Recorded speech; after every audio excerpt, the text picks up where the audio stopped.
Ethan Carter dropped his suitcase, drew back his fist, and drove it straight into his own front door, because the door was already open, and a stranger's shadow was moving inside his little girl's bedroom.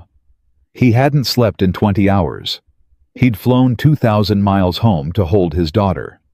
And now a woman stepped out of the dark hallway wearing his old hoodie, grabbed his wrist before he could swing again, and whispered 5 words that stopped his heart cold. "You won't sleep tonight, Ethan." He thought she meant a break-in. He thought she meant Lily was hurt. He was wrong about both, and the truth was so much worse. If you're watching right now, do me a favor. Drop the name of your city in the comments so I can see how far this story has traveled tonight. And if a good, honest story about a father who refused to give up means something to you, hit that subscribe button and stay with me all the way to the end. Trust me, you'll want to know how this one finishes. Ethan Carter drove his fist into the front door of his own apartment. The wood shuddered. Pain shot up through his knuckles and into his wrist, and he didn't care. He drew back to hit it again harder this time, because a man doesn't stand still when the door to his home is hanging open at midnight, and there's a shape moving in the dark where his 8-year-old daughter is supposed to be sleeping. "Ethan, stop." A hand clamped around his wrist. Small fingers, but strong. They pulled his arm down before the second blow landed. He spun around, breath ragged, ready to fight whoever it was. And in the gray light spilling from the hallway lamp, he saw a face he knew. Maya. Maya Reynolds from next door. She was wearing a faded gray hoodie, his old college hoodie, the one he thought he'd lost in the move 2 years ago, and her eyes were wide and frightened and fixed hard on his. "You won't sleep tonight, Ethan," she whispered. "Not after what I'm about to tell you." "Where's Lily?" His voice came out low and dangerous, a growl he didn't recognize as his own. "Maya, where is my daughter?" "She's fine. She's asleep. I swear to you she's fine." The door was open. "I know. Somebody was in her room. That was me, Ethan. That was me checking on her." Maya still had hold of his wrist, and now she squeezed it hard like she was trying to pass something through her skin into his. "Listen to me, please. Before you go in there and wake her up, you need to hear this from me first. Because once you know, you're not going to be able to unknow it, and you're going to want to do something stupid, and I need you thinking straight when you do." Ethan pulled his arm free. He was shaking. 20 hours of travel, 3 connecting flights, a delayed layover in Chicago, where he'd eaten a stale pretzel and stared at a departures board and counted the minutes until he could hold his kid. He'd built this whole week around the moment he walked through that door. And now the door was open, and Maya was standing in it, wearing his hoodie, and none of it made sense. "Start talking," he said. "Not here." She glanced down the empty hallway, then back at him. "Inside, quiet. She's a light sleeper, and she's already scared enough." That last word landed like a stone in his gut. Scared. Scared of what? Inside Ethan. He went inside. His apartment looked the way it always looked. The couch he'd bought second-hand. The drawings taped crooked to the refrigerator. The little pair of pink sneakers by the door. But something in the air was wrong. He could feel it, the way you feel a storm before the sky changes. He set his suitcase down slow and turned to face her. "Okay, talk." Maya pulled the hood back off her hair. She looked like she hadn't slept either.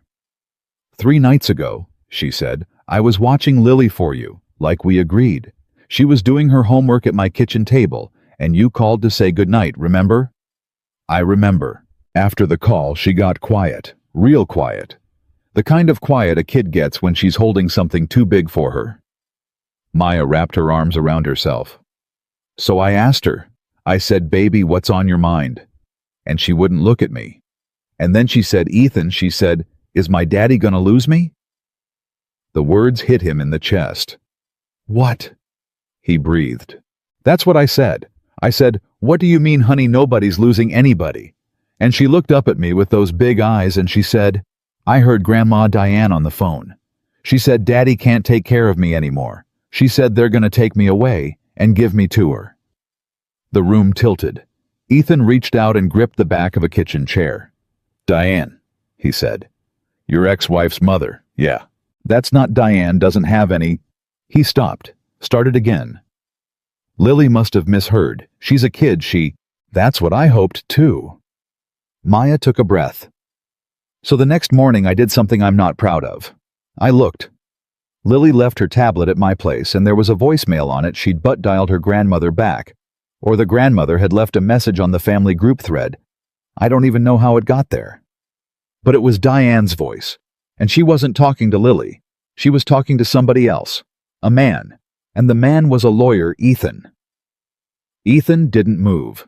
I listened to the whole thing, Maya said. I shouldn't have. It's your family, and it's not my business, and I know that. But once I heard the first 10 seconds, I couldn't stop. She looked him dead in the eye.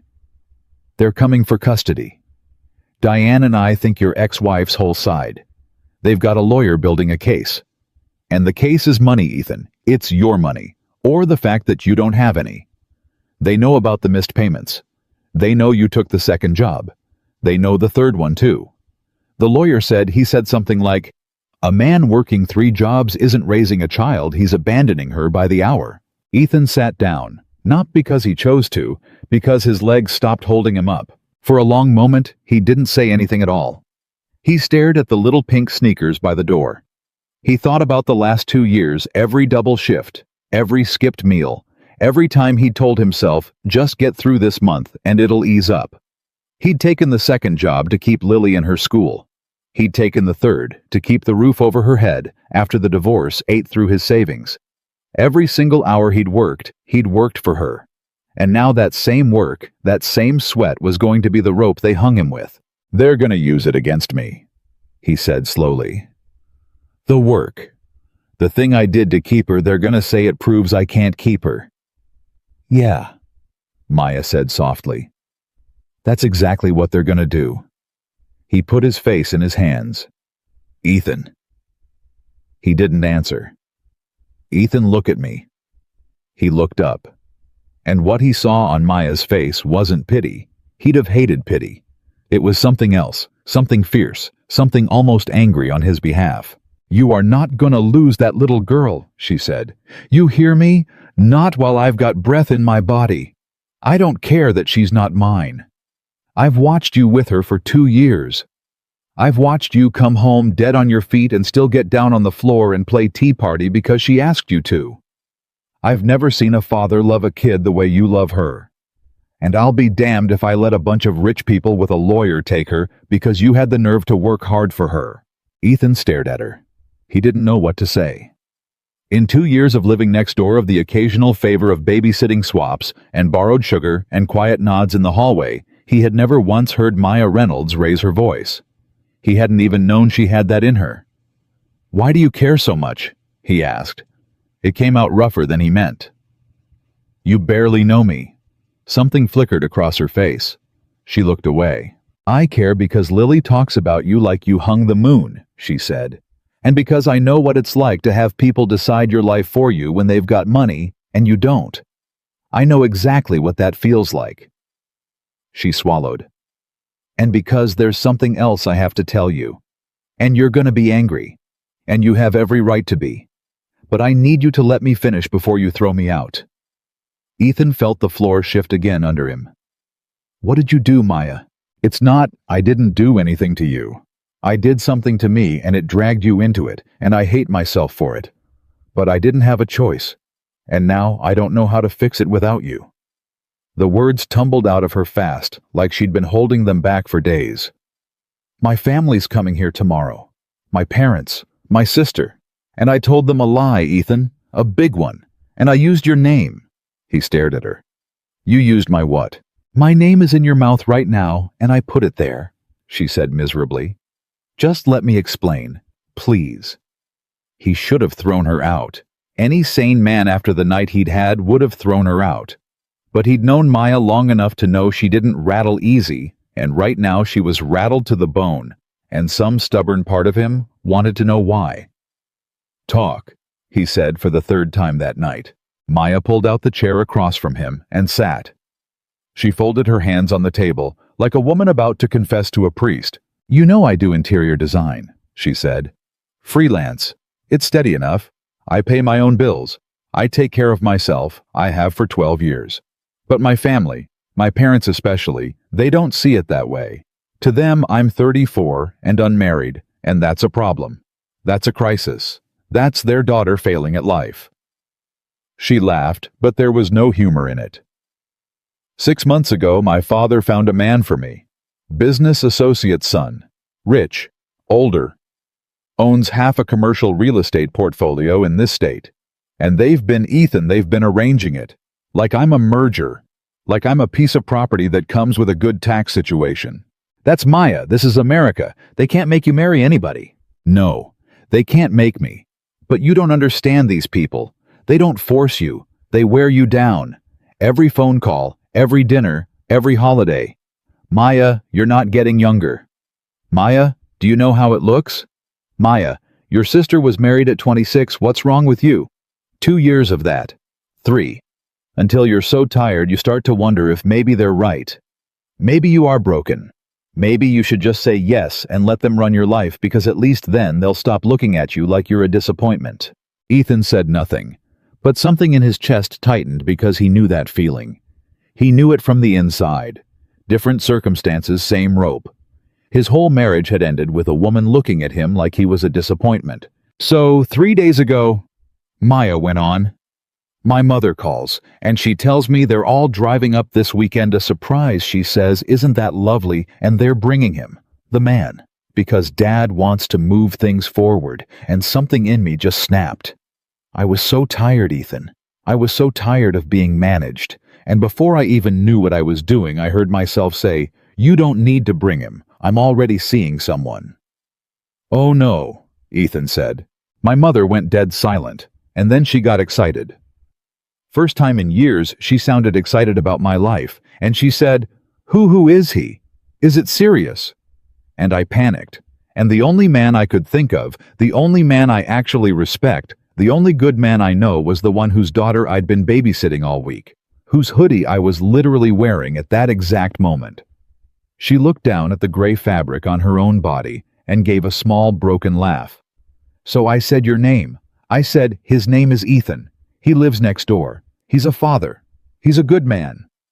All of it true. Except the part where you have no idea any of it was happening.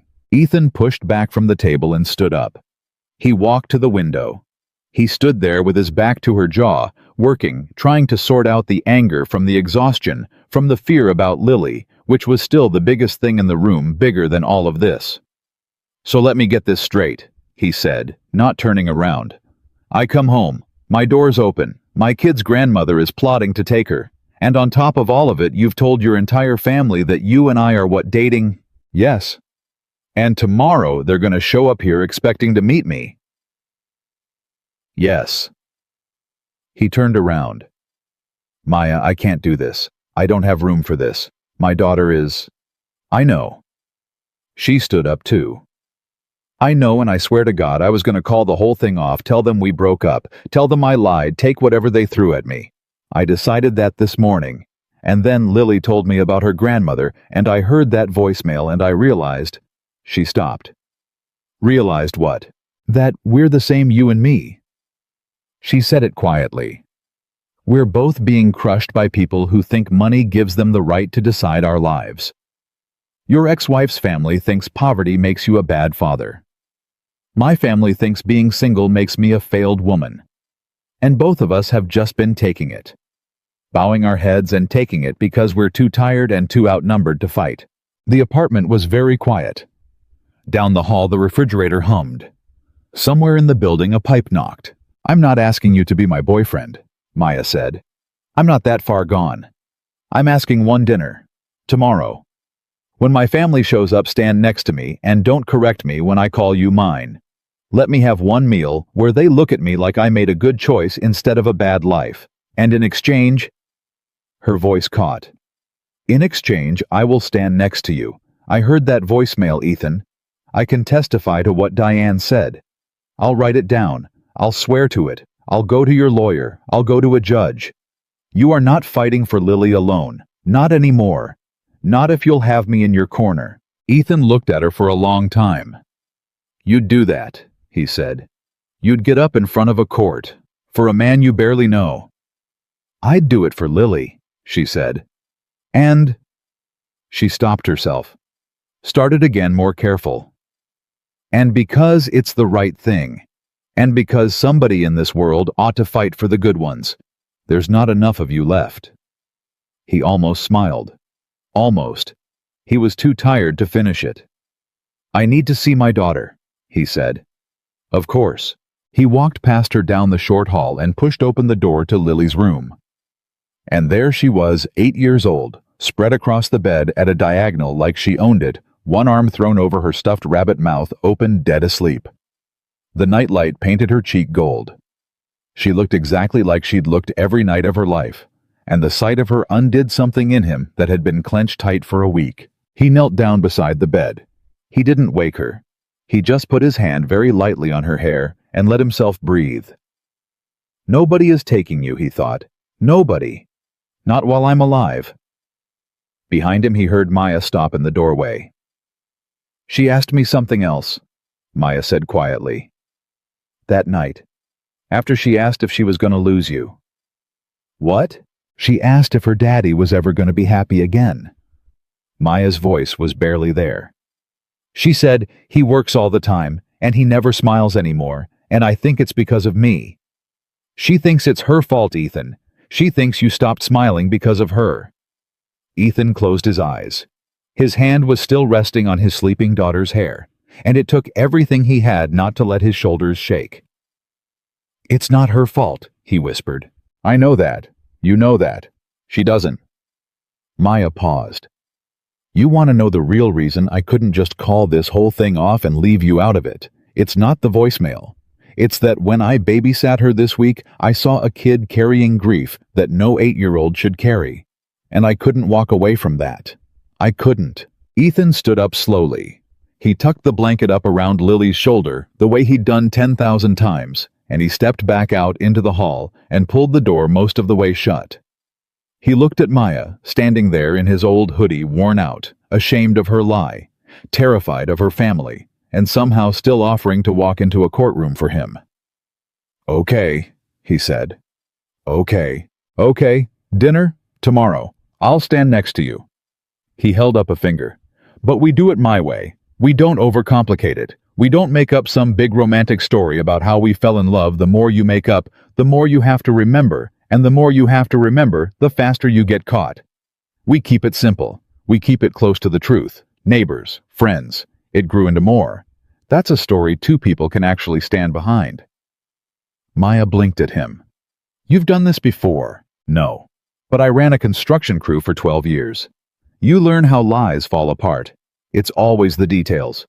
Guy pads his hours, gets the story too fancy, contradicts himself by lunch. He almost smiled again. Keep it simple, keep it true, and you don't have to have a good memory.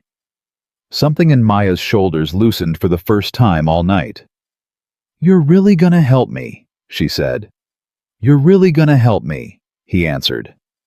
Seems fair. And then, because the night had already been long and strange, and because he was too tired to guard himself, he said the thing he was actually thinking. You could have just knocked, you know. When you found out about Diane, you could have knocked on my door like a normal person and told me.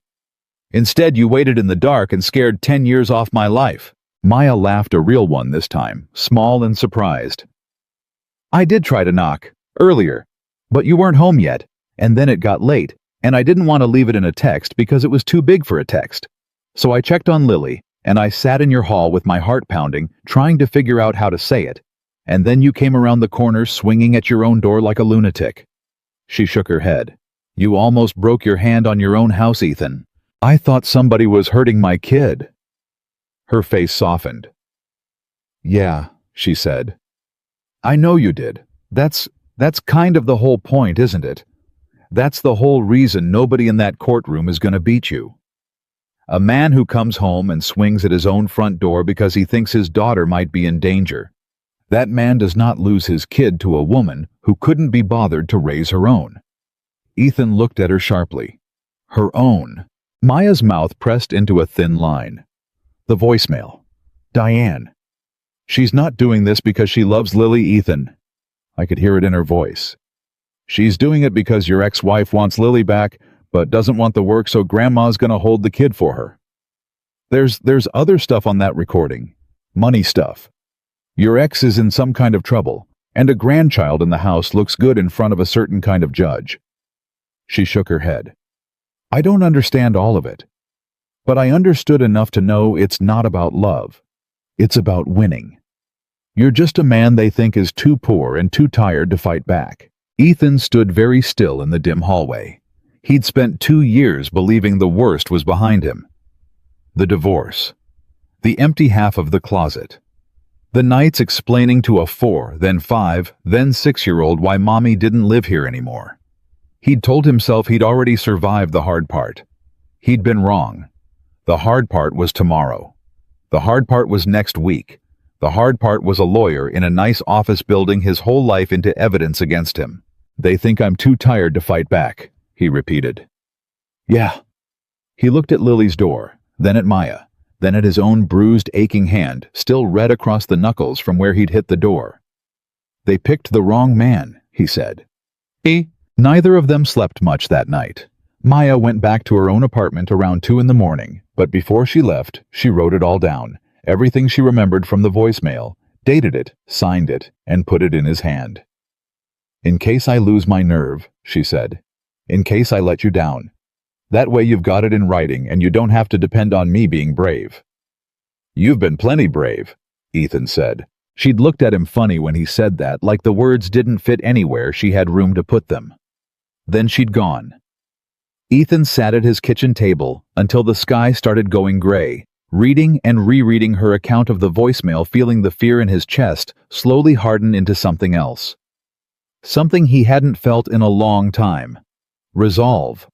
The clean, cold, useful kind. He'd spent 2 years playing defense, reacting, surviving, patching holes. He was done playing defense. Around 6, he heard small footsteps. Daddy. He turned. Lily stood in the hallway in her 2 big pajamas, hair a wild nest, blinking at him like she wasn't sure he was real. Hey, baby. You're home. She said it carefully, like it might not be true. I'm home.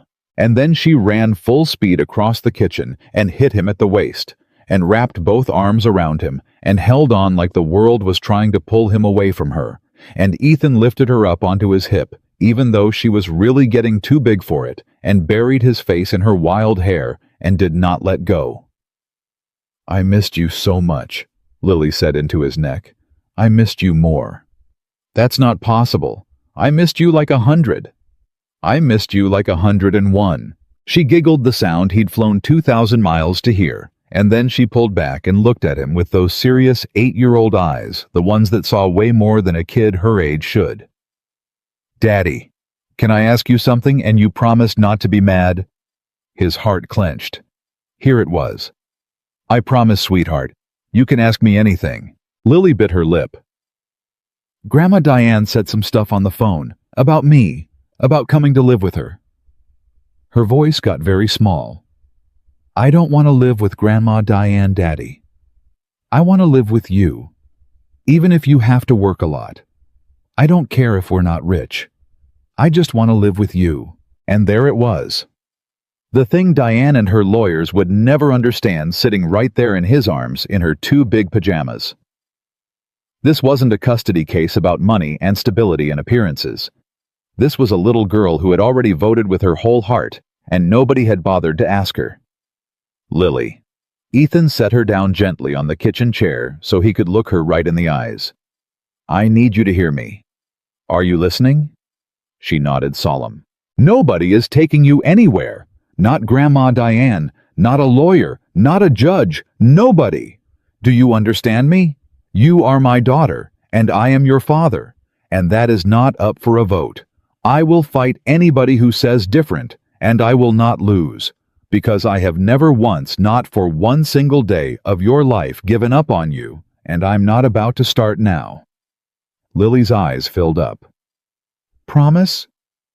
I promise you, on my life. She threw her arms around his neck again, and over her shoulder, through the kitchen window, Ethan saw a car he didn't recognize pull slowly into the visitor lot below. An expensive car. The kind of car that belonged to people who thought money gave them the right to decide other people's lives. But it wasn't Diane's family. It was too early, and it was coming from the wrong direction, and there were 4 people getting out of it. An older couple, a younger woman, and a tall man in an expensive coat who stood a little apart from the rest and checked his watch like the world was keeping him waiting. Maya's family. A full day early. Ethan's phone buzzed, a text. From Maya next door, and he could feel the panic vibrating right through the screen. They're here. They came early to surprise me. They're at the building. I'm not ready. Ethan, I'm not ready. I don't know what to do. He looked down at his daughter still wrapped around his neck. He looked out at the 4 strangers crossing the parking lot toward the building's front doors. He looked at his own bruised knuckles. 2 fights. 2 families who thought money made the rules. 2 people next door to each other who were done bowing their heads and taking it. He texted back 3 words. Get dressed. Coming. Then he set Lily down, crouched to her level, and said, Baby, I need you to be my helper this morning. We've got company, and I need you to be exactly who you already are. Okay, the best girl I know. Who's the company? Ethan stood up, rolled his aching shoulders, looked toward the door. Family, he said. Somebody's got to show them how it's done. Ethan crossed the hallway to Maya's door in his socks and knocked twice low and fast. It opened before his knuckles left the wood. Maya stood there with her hair half-pinned and one earring in, and a look on her face like a woman standing on a train track watching the light come around the bend. They're in the lobby, she whispered. The doorman's stalling them. My mother is asking him what floor I'm on, like he owes her the answer. Ethan, I can't do this. I can't. I told you I wasn't ready, and I meant it. Maya. And my father brought him, the man. He actually brought him, which means they think this is happening today. They think they're going to walk in here, and I'm going to fold like I always fold. Maya, look at me. She stopped. She looked at him. You're spinning, he said. You're doing the thing where you talk yourself into losing before the fight even starts. I've watched men do it on job sites right before they quit. Stop. Breathe. We already have a plan. Neighbors. Friends. It grew into more. Close to the truth. You don't have to be an actress. You just have to not correct me. Can you do that? She pulled in a breath through her nose. Let it out slow. Neighbors. Friends. It grew into more. That's it. What if my father asks how long? 2 years. Which is true. We've been neighbors 2 years. Let him do the math however he wants. What if my sister asks where we went on our first date? Then I'll say I made you dinner right here in this building, because I'm a single dad and I don't get out much, and it'll be the most believable thing anybody's said to your family in a decade. He almost smiled. The truth is boring, Maya. That's why it works. Nobody makes up a boring lie. Behind him a small voice said, Daddy, are we going to the lady's house? Ethan turned. Lily stood in the hallway between the 2 apartments, dressed now in her own clothes hair, still a nest holding her stuffed rabbit by one ear. Maya's whole face changed when she saw her. Something in it went soft and scared at the same time. Hey, Lilybug, Maya said. Hi, Miss Maya. Lily looked back and forth between the 2 of them. Are you and Daddy pretending to be in love so your family stops being mean to you? The hallway went dead quiet. Ethan crouched down. How much did you hear last night, baby? Some of it. I wasn't asleep the whole time. Lily hugged the rabbit tighter. I'm good at pretending. I pretended I liked Grandma Diane's dry chicken for a whole Thanksgiving. Nobody knew. And just like that, the fear cracked in half, and Maya laughed a startled, wet, grateful laugh, and Ethan felt something in his chest ease 1/4 of an inch, and even Lily grinned like she'd done something right. You, Maya said, kneeling down to Lily's level, are the best actress I have ever met. Will you help me today? These are my parents, and they can be a lot. If it gets scary, you just come find me and hold my hand. Okay. Okay? Lily considered this. Are they mean like Grandma Diane? Different mean, Maya said. Grandma Diane sounds like she loves you and doesn't. My family sounds like they don't love me, and actually they do, they just forgot how to show it, so they say hard things with soft voices. Lily nodded slowly, absorbing this with the seriousness of a small philosopher. That's worse, she decided. Yeah, Maya said quietly. It kind of is. The elevator down the hall chimed. All three of them froze. Voices spilled out into the corridor, a woman's voice sharp and carrying saying, Well, I don't see why we couldn't have called ahead, Robert. A phone call is not a crime. And a man's voice low and even saying nothing much at all. And then the small clicking of expensive shoes on cheap hallway tile coming closer. That's my mother, Maya breathed. That's Eleanor. The soft one is my dad. If you hear a woman who sounds bored, that's my sister Grace. And the man who doesn't talk is the merger, Ethan said. His name is Preston. Of course it is. Ethan. Maya grabbed his sleeve. Whatever happens, thank you. Even if it falls apart in the first 2 minutes, just thank you for standing in the hall with me instead of leaving me to face it alone. He put his hand over hers once brief. Nobody faces it alone today, he said. Not you, not me, not her. He tipped his head toward Lily. That's the whole deal. Remember, we're in each other's corner now. And then the voices rounded the corner, and there was no more time to be afraid. Maya's mother saw them first. Eleanor Reynolds was a small, sharp woman in a camel coat that probably cost more than Ethan made in a month, and her eyes did a fast professional sweep. Maya's half-pinned hair. The man standing too close. The child holding a rabbit, and Ethan watched her assemble a judgment out of all of it in about half a second. Maya, Eleanor said. You didn't tell us you had guests. Mom, Maya straightened up. You didn't tell me you were coming a day early. We wanted to surprise you. Eleanor's smile did not reach anywhere near her eyes. And here you are, surprising us right back. Her gaze landed on Ethan and stayed there. And you are? Ethan stepped forward and put out his hand. Ethan Carter, ma'am. I live next door. Next door. Eleanor repeated it like it was a diagnosis. She did not take his hand right away. She looked at it. Then, because there were witnesses, she shook it once and let go fast. And the little one, my daughter, Lily. Your daughter. Something moved behind Eleanor's eyes, quick as a fish. She turned to Maya. The neighbor. The one you told your mother about. This is him. Yes, Mom.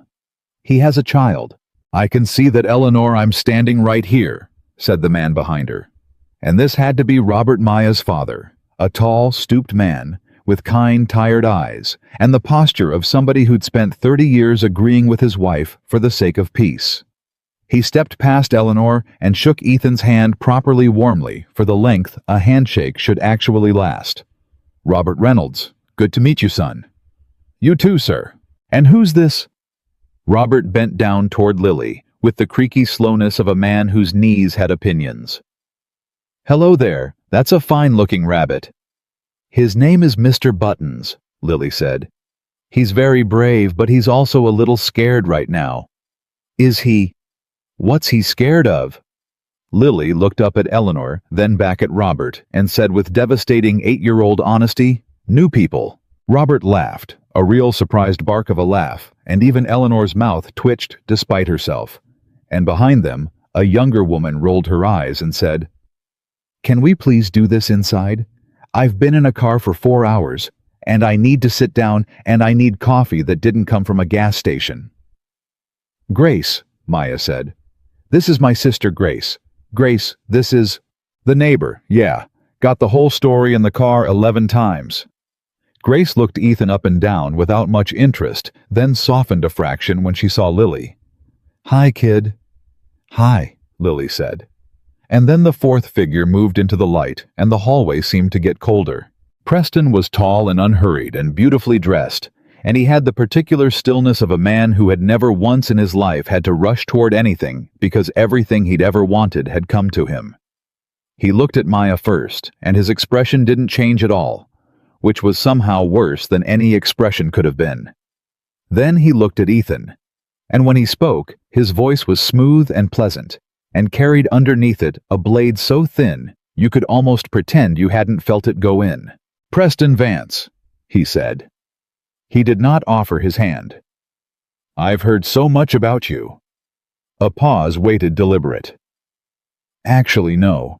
I haven't heard a single thing about you, which is interesting given how serious Maya's mother tells me this is." "Preston?" Eleanor said a warning and an apology at once. "I'm only observing Eleanor." Preston smiled. 6 months of conversations about this family's future, and not once did anyone mention there was a boyfriend. A boyfriend with a child, no less. One does start to wonder how new this all is. The blade found its mark. Ethan felt Maya go rigid beside him. This was the moment. 90 seconds in, and Preston had already found the exact seam in the lie and set his thumbnail against it, and if Ethan didn't do something in the next 3 seconds, the whole thing would split wide open right there in the hallway. So, he laughed. Easy, warm, like a man who had nothing in the world to hide. "It's not new," Ethan said. "It's just quiet. We've been neighbors 2 years. You don't announce a thing like that to the world in the first month, not when you've got a kid to think about. I wasn't going to let Lily get attached to somebody who might not stick around. So we took it slow, real slow.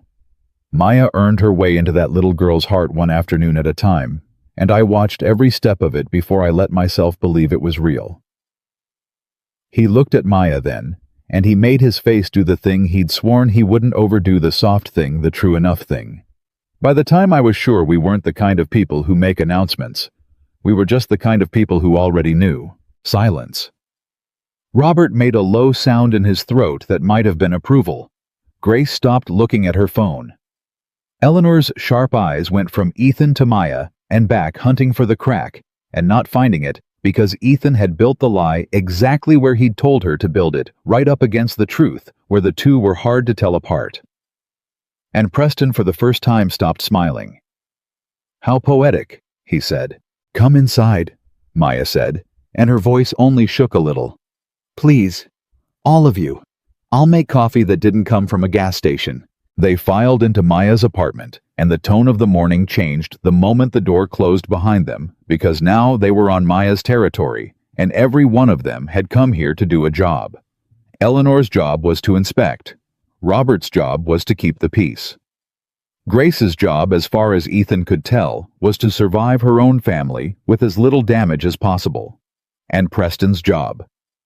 Preston's job was to remind everyone in the room gently and continuously that he was the plan, and Ethan was an accident. Maya made coffee.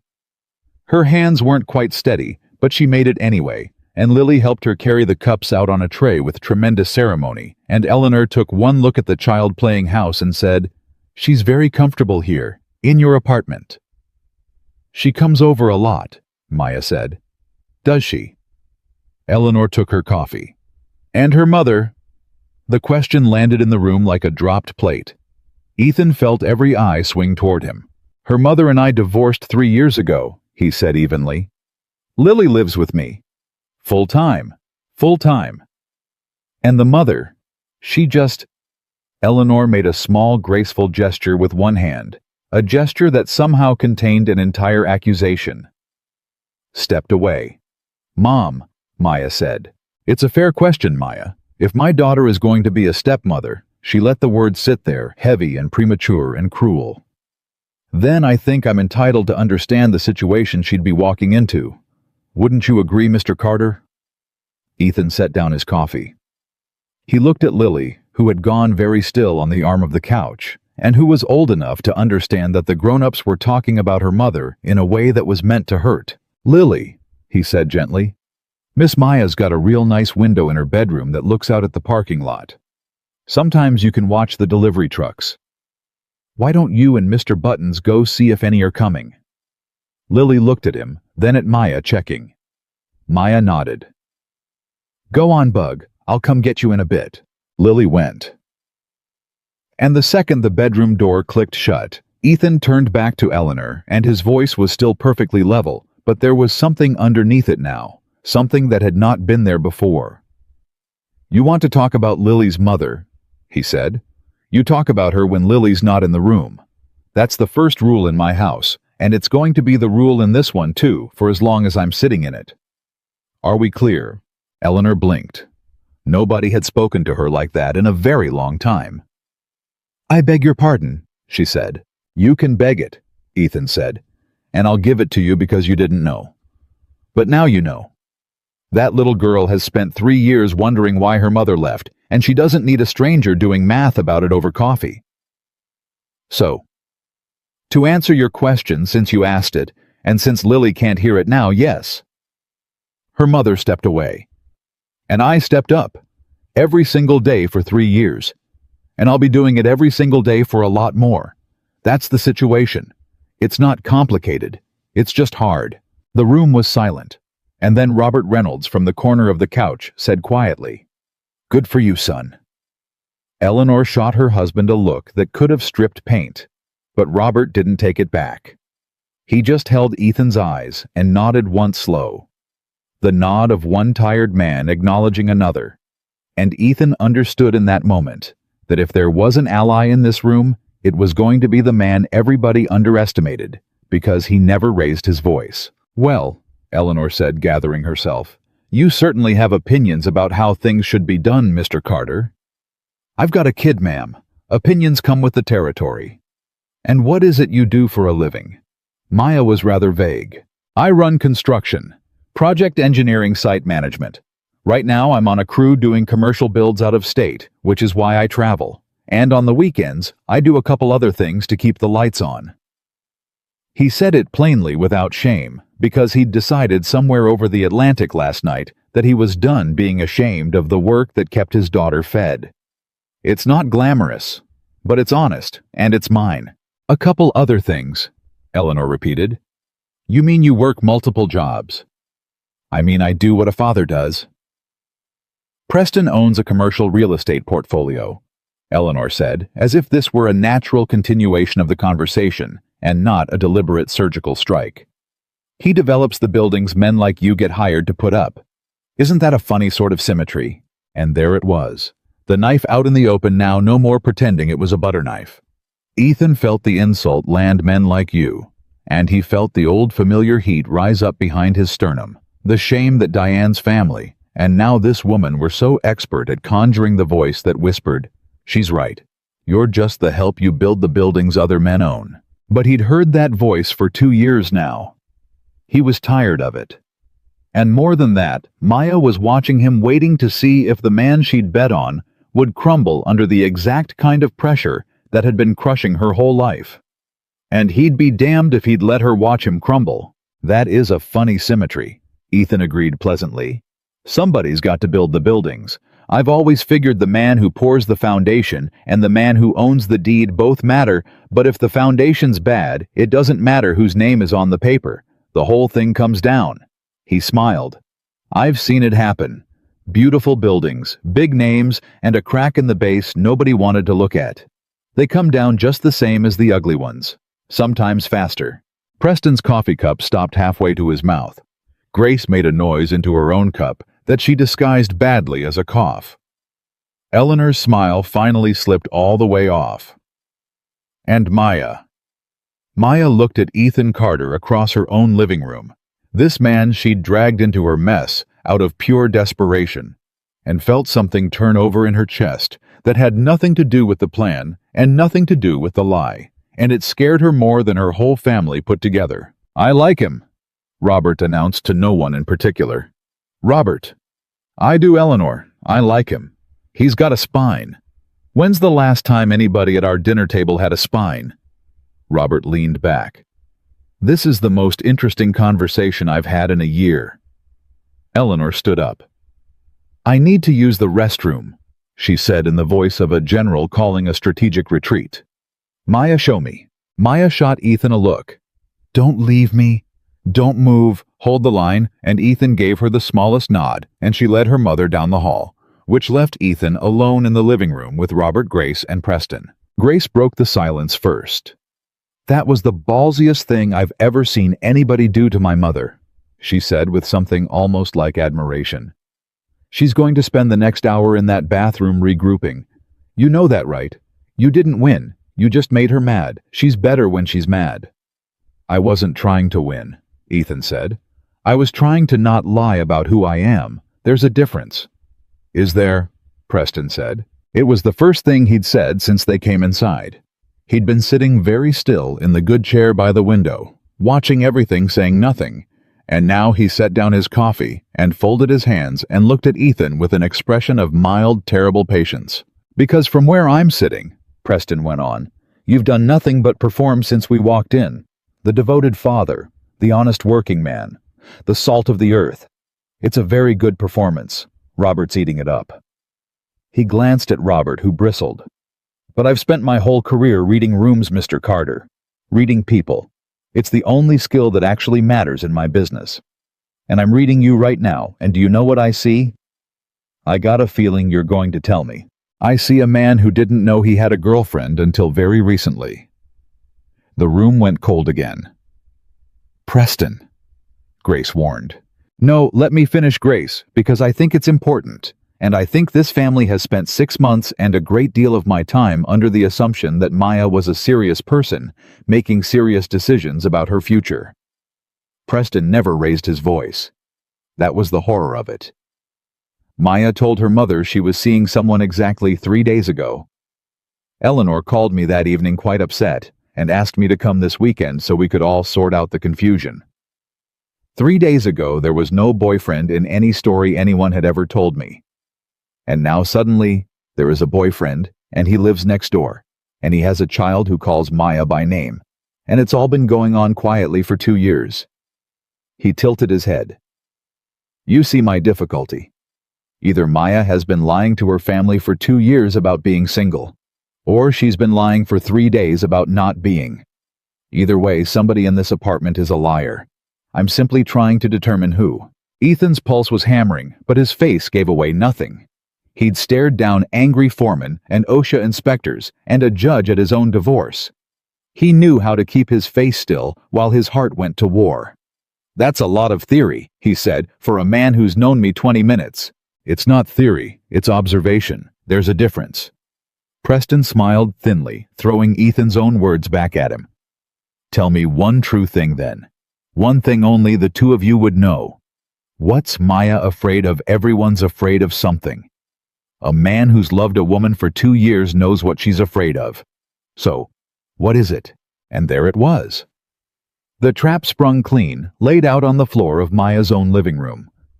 Because Ethan didn't know. They'd built a lie close to the truth, but they hadn't had time to build this. The small, private, true things two people who love each other actually carry, and Preston knew it. And Preston was watching his face for the exact flicker of hesitation that would prove the whole thing was hollow. Grace was watching. Robert was watching.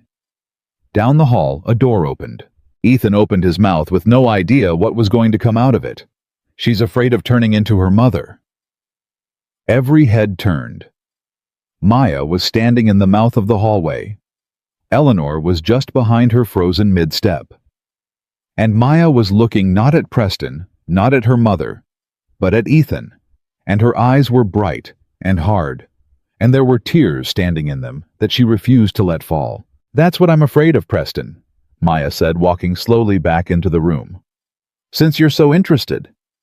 I'm afraid of waking up at 60 in a beautiful house next to a man I don't love, having spent my whole life doing what looked right instead of what was right, and looking at my own daughter across a coffee table, and doing to her exactly what's being done to me right now. That's what I'm afraid of. Ethan knows it because I told him at 2 in the morning 3 weeks ago on the fire escape when I couldn't sleep. So there's your true thing. Are you satisfied? The room was utterly silent. Ethan didn't move a muscle. Because he understood exactly what she'd just done. She hadn't answered for him. She'd answered for herself out loud in front of all of them, and she'd covered the lie by telling the truth so raw and so real that not one person in that room could doubt it. And she'd handed him the 2 in the morning fire escape detail like a lifeline, so that if anyone asked him later, he'd have it. Keep it close to the truth he'd told her. She'd learned faster than he ever expected. Maya, Eleanor said, and her voice had lost its edge entirely. She sounded for the first time like an actual mother instead of a general. You're afraid of turning into me. Yeah, Mom, Maya said quietly. I am. Something crossed Eleanor's face that nobody in that family had seen in a very long time. Hurt. Real hurt. And underneath it, the terrible recognition of a woman who has just been told what her own daughter thinks of her life. Well, Eleanor said unsteadily, that's a very hurtful thing to say. I know, I'm sorry. But you asked for a true thing, and that's the truest one I've got. Preston, who had lost control of the room and knew it, rose smoothly to his feet. This has gotten very emotional, he said. Perhaps I should give the family some privacy. Eleanor, I'll be downstairs. Take whatever time you need. He buttoned his coat. He looked at Ethan one last time, and this time the smile was gone entirely, and what was left was pure cold calculation. It was educational meeting you, Mr. Carter. I have a feeling we'll be seeing each other again. I doubt it, Ethan said. No, Preston agreed. You wouldn't. And he left, and the door closed behind him with a soft, expensive click, and the whole apartment seemed to exhale. For a moment, nobody said anything. Then Grace stood up, walked over to Maya, and did something that made everyone stare. She hugged her sister. Hard. The kind of hug that hadn't happened between them in years. That took guts, Grace murmured, telling Mom that to her face. I've wanted to say it for a decade and never had the nerve. She pulled back. He's kind of a monster, by the way. Preston, did you know that the way he took you apart just now, treating you like a puzzle, that's what he's like all the time? Dad's business does deals with his family. That's what this whole thing was. A deal. You were the sweetener. Grace, Eleanor said weakly. It's true, Mom, and you know it's true. Grace didn't let go of Maya's hand. You want to marry her off to fix the family's problems. That's not love. That's not even about Maya. And I've been standing next to it for 6 months telling myself it wasn't my business. She looked at Ethan. And then a construction worker I met 20 minutes ago cared more about protecting his kid from an ugly comment than any of us have cared about protecting Maya from an ugly marriage. So, yeah, that's where we are. Eleanor sat down slowly on the couch. She looked suddenly older and smaller and less like a fortress, and more like a frightened woman who had just watched her plan collapse and had no idea what came next. I only ever wanted you taken care of, she said to Maya. Her voice cracked on the last word. That's all. I looked at my own life. I married for security. Maya and I have never wanted for a single thing, and I thought if I could give you that, if I could make sure you never had to worry. Mom. Maya sat down beside her, took her hand. I know that's what you thought, but I don't want to never worry.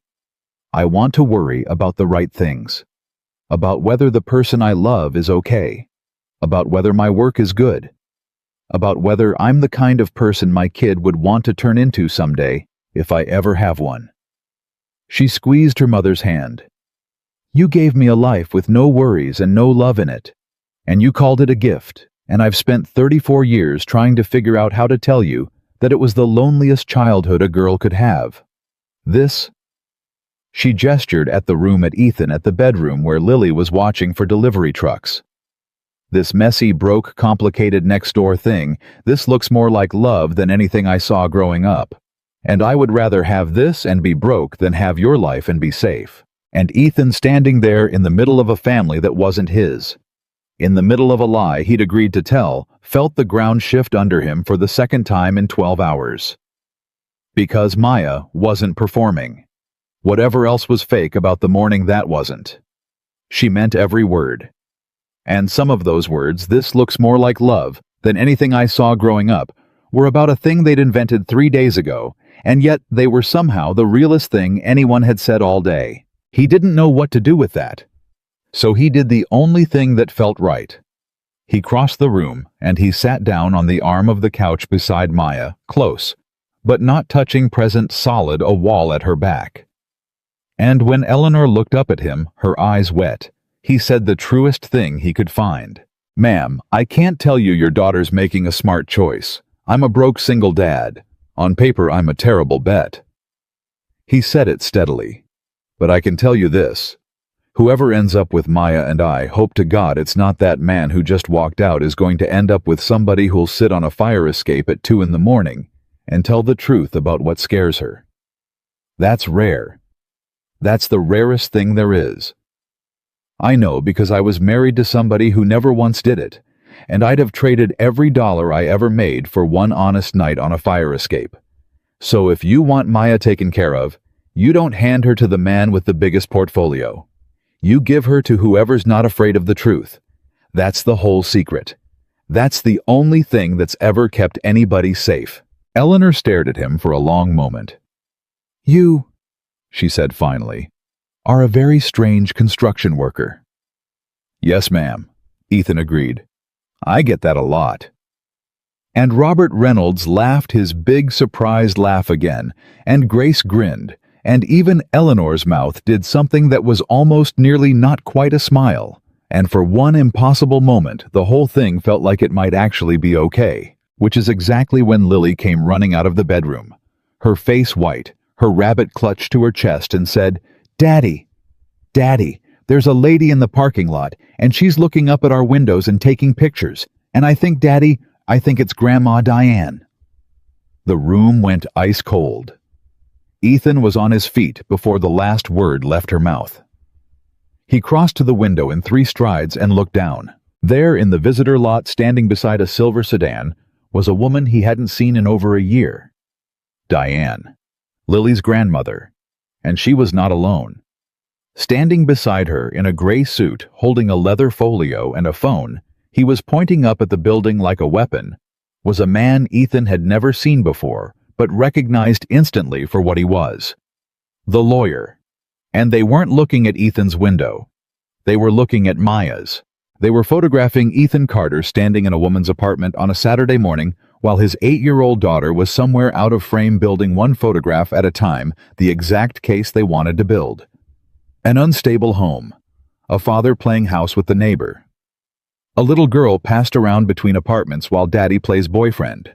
Diane looked up, and across 40 feet of open air and 1 pane of glass, her eyes met Ethan's, and she did not look away. She lifted her phone very deliberately and took one more picture. Of his face, in the window, of the woman standing just behind him. Then she smiled, and she got in her car, and Ethan understood with a cold clarity that drove all the warmth of the last few minutes clean out of his body that Diane had known about Maya's family visit. Had known when to come. Had timed her arrival to catch him at his most vulnerable in the middle of a lie surrounded by strangers with his daughter frightened and out of his sight. Somebody had told her. Somebody who knew exactly where Ethan would be this morning and exactly how it would look. He turned slowly from the window. Maya was staring at him.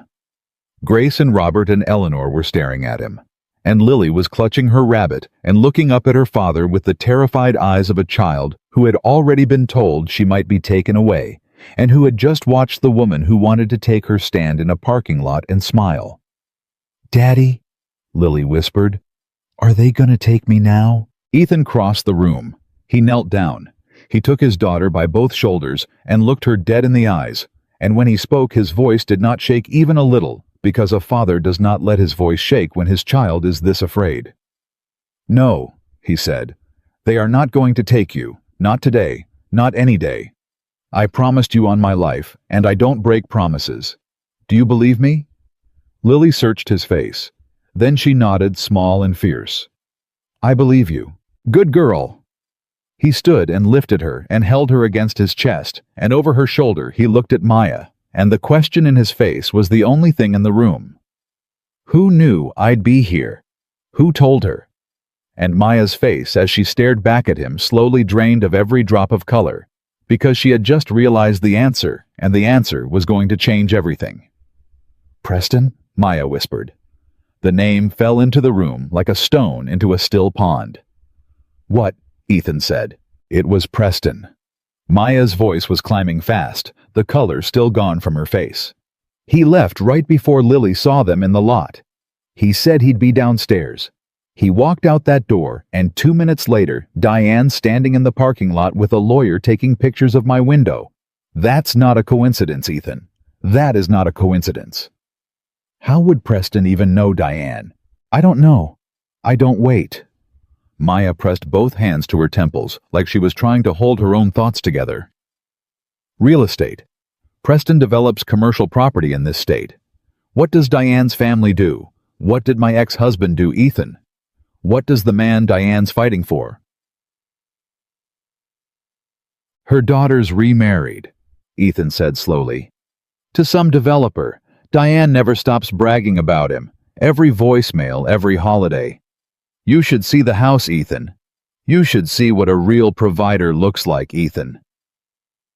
The two of them stared at each other, and the pieces slid together in the silence like a lock turning. They know each other, Maya breathed. Preston and Diane's son-in-law.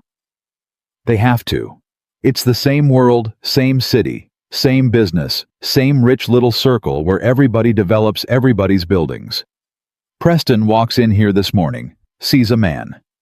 He wasn't expecting a man threatening a deal that was supposed to hand him my father's business connections and me in the same package, and the first thing he does when he loses control of the room is walk downstairs and make a phone call to a man he knows is trying to take that same inconvenient man's daughter away. You're saying he sold me out to Diane, Ethan said. A man he met 20 minutes ago. I'm saying he's a man who reads rooms for a living and never loses. And this morning he lost, and he's the kind of person who doesn't let that stand. You embarrassed him, Ethan. In front of my father, the man whose business he wants. And he found the fastest, cleanest way to make you disappear. He handed your ex-mother-in-law a photograph. Maya's voice broke. And I brought him here. I set all of it in motion. I'm the one who told my mother I had a boyfriend and named you. And now there's a picture of you in my apartment on a lawyer's phone. And it's my fault, it's all my... Stop. Ethan set Lily down gently, keeping one hand on her head, and stepped toward Maya. Stop that right now. This is not your fault. How is it not my fault? Because Diane was coming for me either way. He said it flat and certain. She had a lawyer and a plan before you ever said my name. You didn't create this. You gave her a nicer photograph than she'd have gotten otherwise. He almost laughed, a grim, short sound. That's it. That's the whole crime. You made me look guilty in a picture. But I wasn't doing anything wrong, Maya. I was standing in my neighbor's living room defending my kid from a rude comment. Let them build a case on that. Let them. I dare them. Judges don't see the truth, Maya said. They see the photograph. And there it was, the thing that hung in the room and would not leave. Because she was right, and Ethan knew she was right, and everyone in that apartment knew it. A photograph of a broke single father playing house next door with his daughter, passed between apartments framed exactly the wrong way by exactly the right lawyer, was worth more in a courtroom than 100 honest afternoons. Robert Reynolds stood up from the couch. Everyone turned. In all the noise, they'd nearly forgotten he was there. The quiet man, the peacekeeper, the husband who agreed for the sake of agreement. But he wasn't quiet now. He'd gone very still, and there was something working behind his tired eyes. And when he spoke, his voice had an edge none of them had heard before. Let me make sure I understand this, Robert said. A man my wife invited into our lives. A man I was prepared to hand my daughter to. Walked out of this apartment 10 minutes ago and immediately helped a stranger try to take a little girl away from her father. He looked at Eleanor. That's the man you picked, Eleanor. That's the provider. Robert, we don't know that for certain. I know it in my gut, and so do you. Robert turned to Ethan. Son, I've spent 30 years being the man who keeps the peace. Agreeing. Smoothing things over. Letting my wife run the family because it was easier than fighting her. He took a breath. I'm done being that man as of this morning. That child, he pointed at Lily, is not going anywhere. Not while I've got a checkbook and a phone and 30 years of favors I never once called in. You hear me? You are not fighting these people alone. The room went silent again, but a different kind of silent. Maya was staring at her father like she'd never seen him before. Dad, she said. I should have said it years ago, Robert said gruffly. To you, to your sister. I should have stood up 100 times, and I sat down every time because your mother's louder than me and I'm a coward. Well, a man can be a coward for 30 years and still decide to stop. He looked at Ethan. I know good lawyers, son, real ones, not the kind that take pictures in parking lots. And I'll pay for them, and I don't want to hear one word of argument about it, because I'll tell you the truth. I've got more money than I've got years left, and I have never once spent $1 of it on something that mattered. I'd like to start now. Ethan opened his mouth to refuse every instinct in him, 2 years of hard-won pride screaming at him not to take charity from a rich man he'd met that morning. And then he looked at Lily, at his daughter's frightened face, and he understood that his pride was the exact luxury he could not afford. I can't pay you back, he said. Not for a long time. Maybe not ever. Did I ask you to? No, but I need you to know it up front. I don't take things I can't pay for. That's how I ended up broke. I paid for everything every time, no matter what it cost me. So if you're going to do this, you're doing it knowing I'll owe you a debt I can't clear, and I'll hate that every single day, and I'll still say yes anyway, because she's worth more than my pride. He looked down at Lily. She's worth more than anything I've got. That, Robert said quietly, is exactly why I'm doing it. He put out his hand. Deal. Ethan shook it. Deal. And Eleanor Reynolds, sitting on the couch watching her husband find his spine, after 30 years, said nothing at all, but something in her face had changed, had cracked open, and would never quite close again. The next hour moved fast. Robert got on the phone with a family attorney named Coleman, an old friend who owed him more favors than either of them could count, and within 20 minutes, there was a plan taking shape. Coleman wanted everything, every document, every pay stub, every school record, every text message from Diane, and most of all, he wanted the voicemail Maya had described, the one where Diane and her lawyer laid out the whole scheme in their own voices. That recording? Coleman said on speaker, his voice crackling through Robert's phone. If it's real, and if it says what your neighbor says, it says could be the whole ball game. A grandmother conspiring with counsel to remove a child for financial reasons rather than the child's welfare. That's not a custody case. That's a fraud on the court. Judges hate nothing more than being used. Get me that recording. Ethan looked at Maya. You still have it. And Maya's face fell. It was on Lily's tablet, she said slowly. The voicemail. It was on Lily's tablet at my place. But... She turned toward the bedroom, then back. Lily took the tablet home 2 days ago. It's been at your apartment. Then it's fine, it's next door, let's... Ethan. Maya's voice dropped. Your door was open last night, when you came home. Your front door was standing open. The whole room went cold for the third time that morning. Ethan was moving before he'd finished the thought. Out Maya's door across the hall into his own apartment, Maya on his heels, and Lily right behind her. He went straight to Lily's room, to the little desk under the window where the tablet always sat charging. The charging cable was there, coiled neatly, plugged in. The tablet was gone. Ethan stood there staring at the empty cable, and the bottom fell out of the morning. It was here. Lily said, her voice climbing. Daddy, I put it right there before we went to Miss Maya's. I always put it right there. I didn't lose it. I didn't. I know you didn't, baby. I know. Ethan's mind was racing. The open door. The timing. Diane, who had known exactly when to arrive in the parking lot. Diane, who had somehow known Ethan would be next door this morning. He'd assumed Preston tipped her off about the photograph. But this was something else. This was days in the planning. This was somebody who had been in his apartment while he was 2,000 miles away. Somebody was in here, he said, while I was gone. That's why the door was open. He turned to Maya. You said you checked on Lily every night this week. I did, every night. And the door was locked every single time until... She stopped. Until last night. Last night when I came to check before you got home, the door was already open. I thought maybe Lily'd forgotten to lock it. That's when I went in, and that's when I decided to wait for you and tell you about the voicemail. Her eyes went huge. Ethan, somebody was in your apartment last night. and they took the one piece of evidence that could have saved you. And I was standing in your hallway when it happened, and I didn't even know. Diane has a key, Ethan said, the realization landing like a physical blow.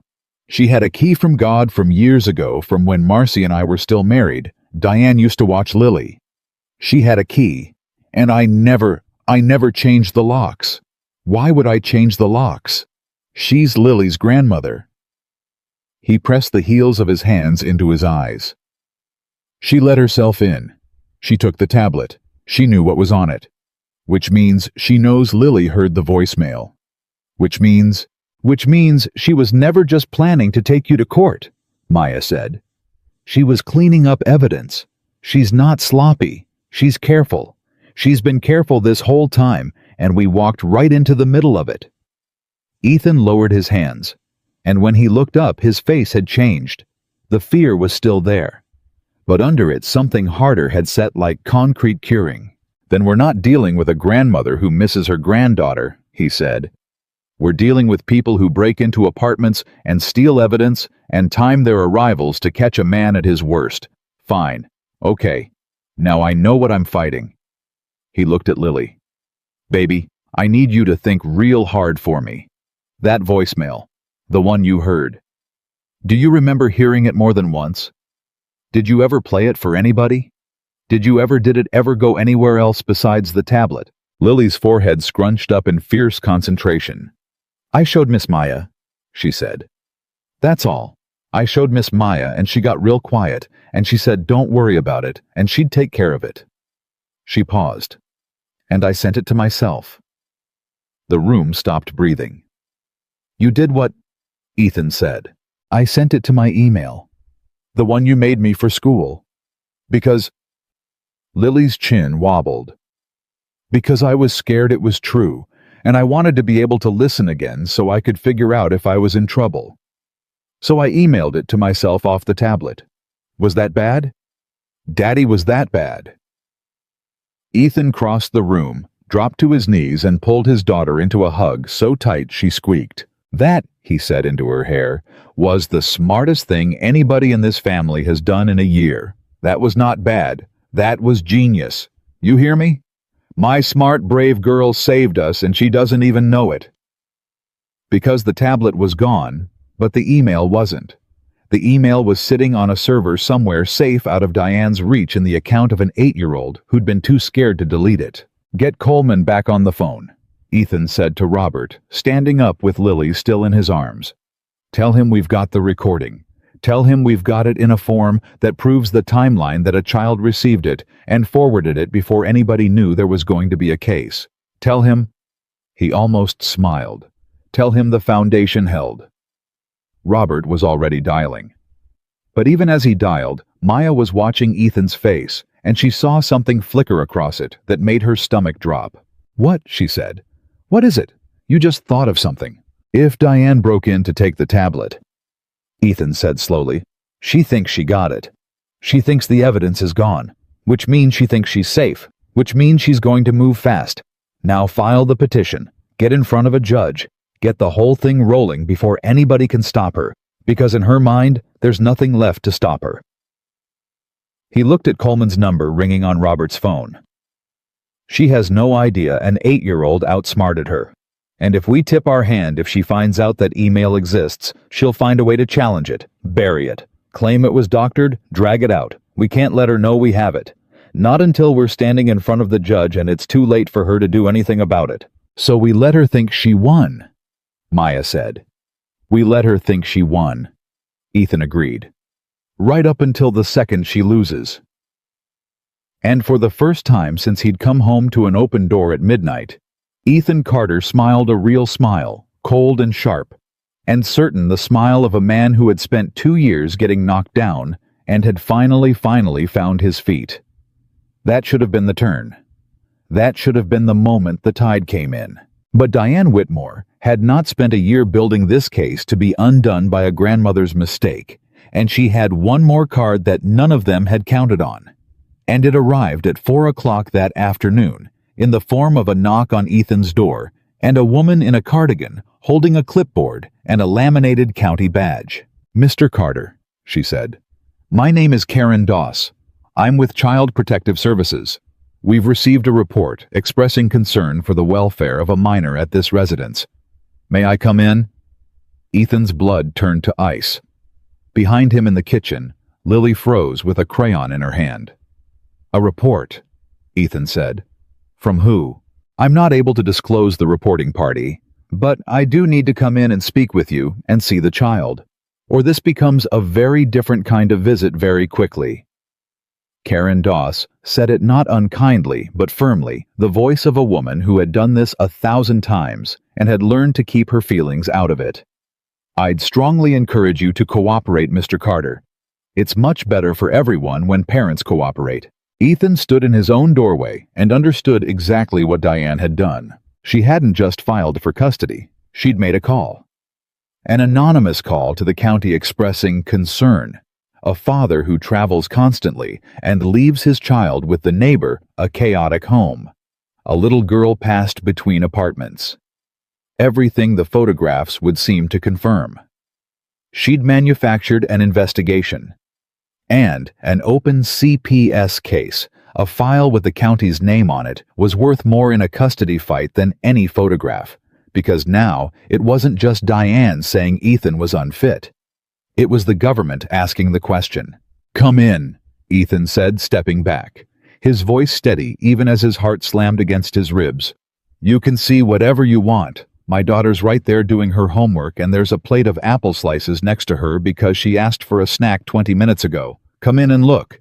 Karen Doss stepped inside. Her eyes moved professionally around the apartment, the drawings on the fridge, the clean kitchen, the little girl at the table, the plate of apples. Ethan watched her take it all in, and he had no idea what she was seeing, whether she saw a loving home or a set dressed to look like one, because that was the horror of it, that a stranger with a clipboard now got to decide. Hi there, Karen said gently, crouching near Lily. That's a nice drawing. What is it? Lily looked at her, then looked at her father, then looked back at the drawing. And Ethan's whole chest seized, because everything now depended on what an 8-year-old said to a government official on the worst afternoon of both their lives. And he could not coach her, could not save her, could only stand there and pray he'd raised her right. It's my dad, Lily said.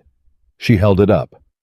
It was a stick figure in a hard hat holding a smaller stick figure by the hand, and there was a sun in the corner and a house behind them. He builds buildings. See his hat? He's the best builder. And that's me. He's holding my hand so I don't get lost. Karen Doss looked at the drawing for a long moment. Does your dad hold your hand a lot? She asked. All the time, Lily said like it was the most obvious thing in the world. Even when I'm too big. Miss Maya says I'm too big to be carried, but Daddy carries me anyway because he says I'm never too big. She frowned at the caseworker, suddenly wary, some instinct telling her this mattered. Are you going to take me away? Grandma Diane said somebody might take me away. I don't want to go with Grandma Diane. Her house smells like the medicine cabinet, and she doesn't let me talk at dinner. And one time she said my daddy was garbage, and I'm not allowed to say garbage, but she said it about my daddy, and it made me cry. The apartment went absolutely silent. Karen Doss went very still. Slowly, she lowered her clipboard. And when she looked up at Ethan, something in her professional mask had shifted just slightly, just at the edges. Your daughter's grandmother, she said carefully, told her that you were garbage. Apparently, Ethan said. I wasn't there, but that sounds about right. And this grandmother, is she by any chance connected to the report I'm here about? I can't disclose the reporting party either, Ms. Doss, Ethan said quietly. But I think you're a smart woman, and I think you've been doing this a long time, and I think you know exactly what it means when a CPS call comes in on the same weekend, a grandmother files for custody, and a child tells you that grandmother called her father garbage. He held her eyes. I'm not going to tell you what to think. I'm just going to let you stand in my home and watch my kid and make up your own mind. That's all I've ever wanted from anybody in this whole mess. Just look at the actual truth instead of the story somebody's selling you. Karen Doss looked at him for a long moment.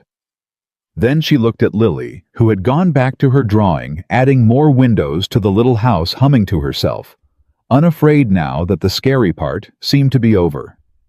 Then she looked around the apartment one more time, but differently now, seeing it the way it actually was, instead of the way she'd been told to see it. "Mr. Carter," she said, straightening up, "I'm required to complete this assessment. I'm going to ask you some questions, I'm going to take some notes, and I'm going to file my report. That's my job, and I have to do it." She paused. "But I've been doing this for 19 years, and I have learned to tell the difference between a home where a child is in danger and a home where a child is being used as a weapon by adults who should know better." She glanced at Lily's drawing at the stick figure in the hard hat holding the smaller hand. "I'm going to write down what I saw, and what I saw was a clean home, a well-fed child, and a little girl who drew a picture of her father holding her hand so she wouldn't get lost." She looked up at Ethan. That tends to speak for itself. Ethan felt his knees go weak with relief, and he locked them, and he did not let it show. "Thank you," he said. "Don't thank me. I haven't done anything but tell the truth." Karen Doss packed up her clipboard. "But I'll tell you something off the record, because I think you're a decent man in a bad spot. Whoever made this call made it to hurt you, not to help her." She nodded at Lily. "And people who use the child protection system as a weapon in a custody fight, judges have very, very long memories about that. If I were your lawyer, I'd want a copy of my report. And I'd make very sure the judge understood who called it in and why." She headed for the door. "You didn't hear that from me. Hear what Ethan said." Karen Doss almost smiled. "Exactly," she said, and let herself out. The door clicked shut. And Ethan stood alone in the middle of his living room, his daughter humming over her drawing, and he realized his hands were shaking. Not from fear now, but from the sheer exhausted force of everything he'd been holding down for the last 16 hours. Maya came in from the hall, where she'd been waiting out of sight, holding her breath. "I heard all of it," she whispered. "Through the door. Ethan, she believed you. She believed you. For now." Ethan sank down onto the couch. Lily immediately climbed up beside him and leaned into his side, and he put his arm around her without even thinking about it. "She believed me today. But Diane's not done. A woman who breaks in to steal a tablet and calls CPS to manufacture a case, she's not going to stop because one caseworker wrote a nice report." He rubbed his face. "This is going to court. It's going to a judge. And Diane's going to walk in there with photographs and a portfolio son-in-law and a whole story about a broke father who can't cope, and I'm going to walk in there with what? A stick figure drawing and a voicemail on my kid's school email. And my father's lawyer," Maya said, sitting down on his other side. "And my father's checkbook. And my whole family, who are as of about 2 hours ago apparently on your side, and Karen Doss's report. And the truth, Ethan. You keep talking like the truth is worthless in a courtroom, but you've got a caseworker with 19 years of experience about to put in writing that this call was a weapon. That's not nothing. That's a lot." Ethan looked at her. At this woman who had less than a day ago been a near stranger hiding in his hallway in his old hoodie. Who had lied to her family and dragged him into it. Who had also, in the space of 16 hours, given him testimony, an alibi, a lawyer, a checkbook, a family full of allies, and something he hadn't had in 2 years, the sense that he wasn't standing in the fight alone. "Why are you still here?" he asked quietly. "The lie's over. Your family knows the truth, now they know we're not really together. Preston's gone. You could walk away clean. You don't owe me anything. So why are you still sitting on my couch in the middle of my mess fighting my battle?" Maya was quiet for a moment. Then she looked down at Lily, who had fallen half asleep against her father's side, worn out from the longest day of her small life. "Because I spent 34 years," Maya said softly, "watching people decide my life for me, and telling myself there was nothing I could do about it. And then last night I found out about that voicemail, and for the first time I had a chance to do something, to stand in somebody's corner, to fight something that was actually wrong.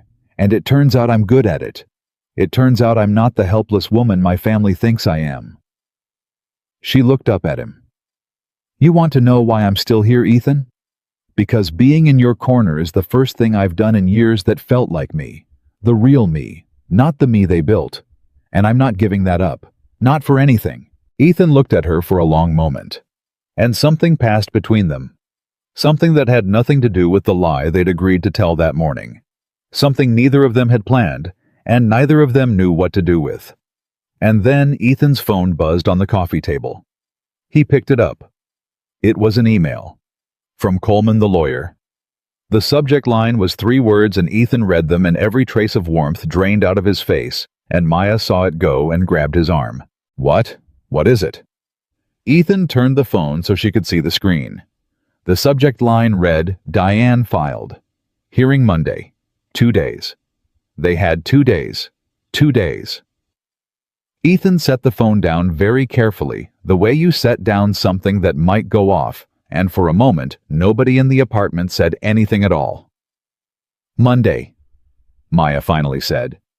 She filed for an emergency hearing. She's rushing it. Why would she rush it? Because she thinks she destroyed the evidence. Ethan was already standing, already pacing. His exhaustion burned clean off by the number on that screen. She took the tablet. She thinks the voicemail's gone. So she wants to get in front of a judge fast before I can lawyer up, before I can build anything, before I even understand what's happening. Emergency hearings are for kids in danger. She's going to walk in Monday morning and tell a judge my daughter's in danger, and I'll have had 1 weekend to prepare. He stopped pacing. She's not trying to win a case. She's trying to win a race. Then we run faster, Maya said. We have 48 hours. Then we don't sleep. Ethan looked at her, and Robert Reynolds, who had come back in from the hallway with his phone still in his hand, said, Coleman's already moving. I called him the second the filing came through. He's clearing his Sunday. He wants everybody at his office at 8 tomorrow morning, you the recording every document you can put your hands on. He paused.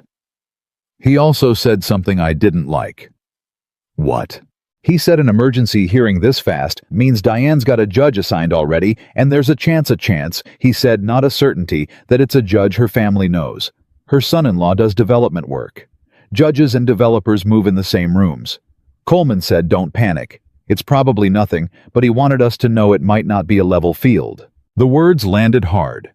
Because it was the one thing Ethan had been telling himself couldn't happen, that at the end of all of it, at least, there'd be a judge who looked at the truth. And now, even that was uncertain. So the game's rigged, Ethan said flatly. The game might be tilted, Robert corrected. There's a difference. Tilted you can still win. You just have to be twice as good, twice as clean, twice as prepared. Coleman's beaten tilted before. He put a hand on Ethan's shoulder. But you have to be perfect, son. This weekend you have to be perfect. One mistake and they'll use it. So no more surprises. No more open doors. From this second on, we control everything we can control, and we don't give them one single thing. Ethan nodded slowly. Then he looked down at Lily asleep against the couch cushion, and his jaw tightened. First thing I control, he said, is the lock on that door. He changed the locks that night. A locksmith came at 9, and Ethan stood over him and watched every turn of the screwdriver, and when it was done, he put the new key on his own ring and gave a spare to Maya and to no one else. Diane's old key, the one she'd used to walk into his home and steal from his child, was now a piece of dead metal. It was a small thing, but it was the first thing all day that Ethan had been able to do instead of endure, and it steadied something in him. Sunday came fast and gray. They were at Coleman's office by 8. Coleman turned out to be a heavy-set man in his 60s, with reading glasses pushed up on his forehead and the manner of a country doctor delivering news he'd delivered 100 times before. He listened to the whole story without interrupting the open door.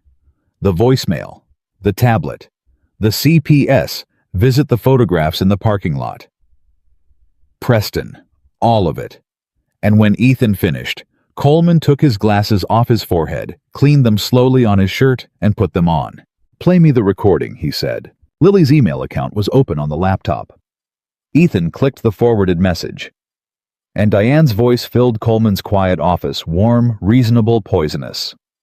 Talking to a man Coleman would later identify as her lawyer. laying out in her own words exactly what she was doing and exactly why. That the father worked constantly and it looked terrible. That the mother wanted the child back, but couldn't be seen chasing it herself. That a grandmother petitioning played better. That the goal was to get the child into the household before a certain financial review, because a dependent minor changed the whole picture for her daughter's situation. Not one word about loving Lily. Not one word about what Lily wanted or needed or was. The recording ended. The office was silent. Coleman took his glasses off again. This time he didn't clean them. He just held them in his hand and looked at the laptop for a long moment. "In 40 years, he said quietly, I have rarely heard a clearer statement of exactly the thing the law forbids. Custody is supposed to serve the best interest of the child. That," he pointed at the laptop, "is a group of adults treating a little girl as an asset in a financial transaction."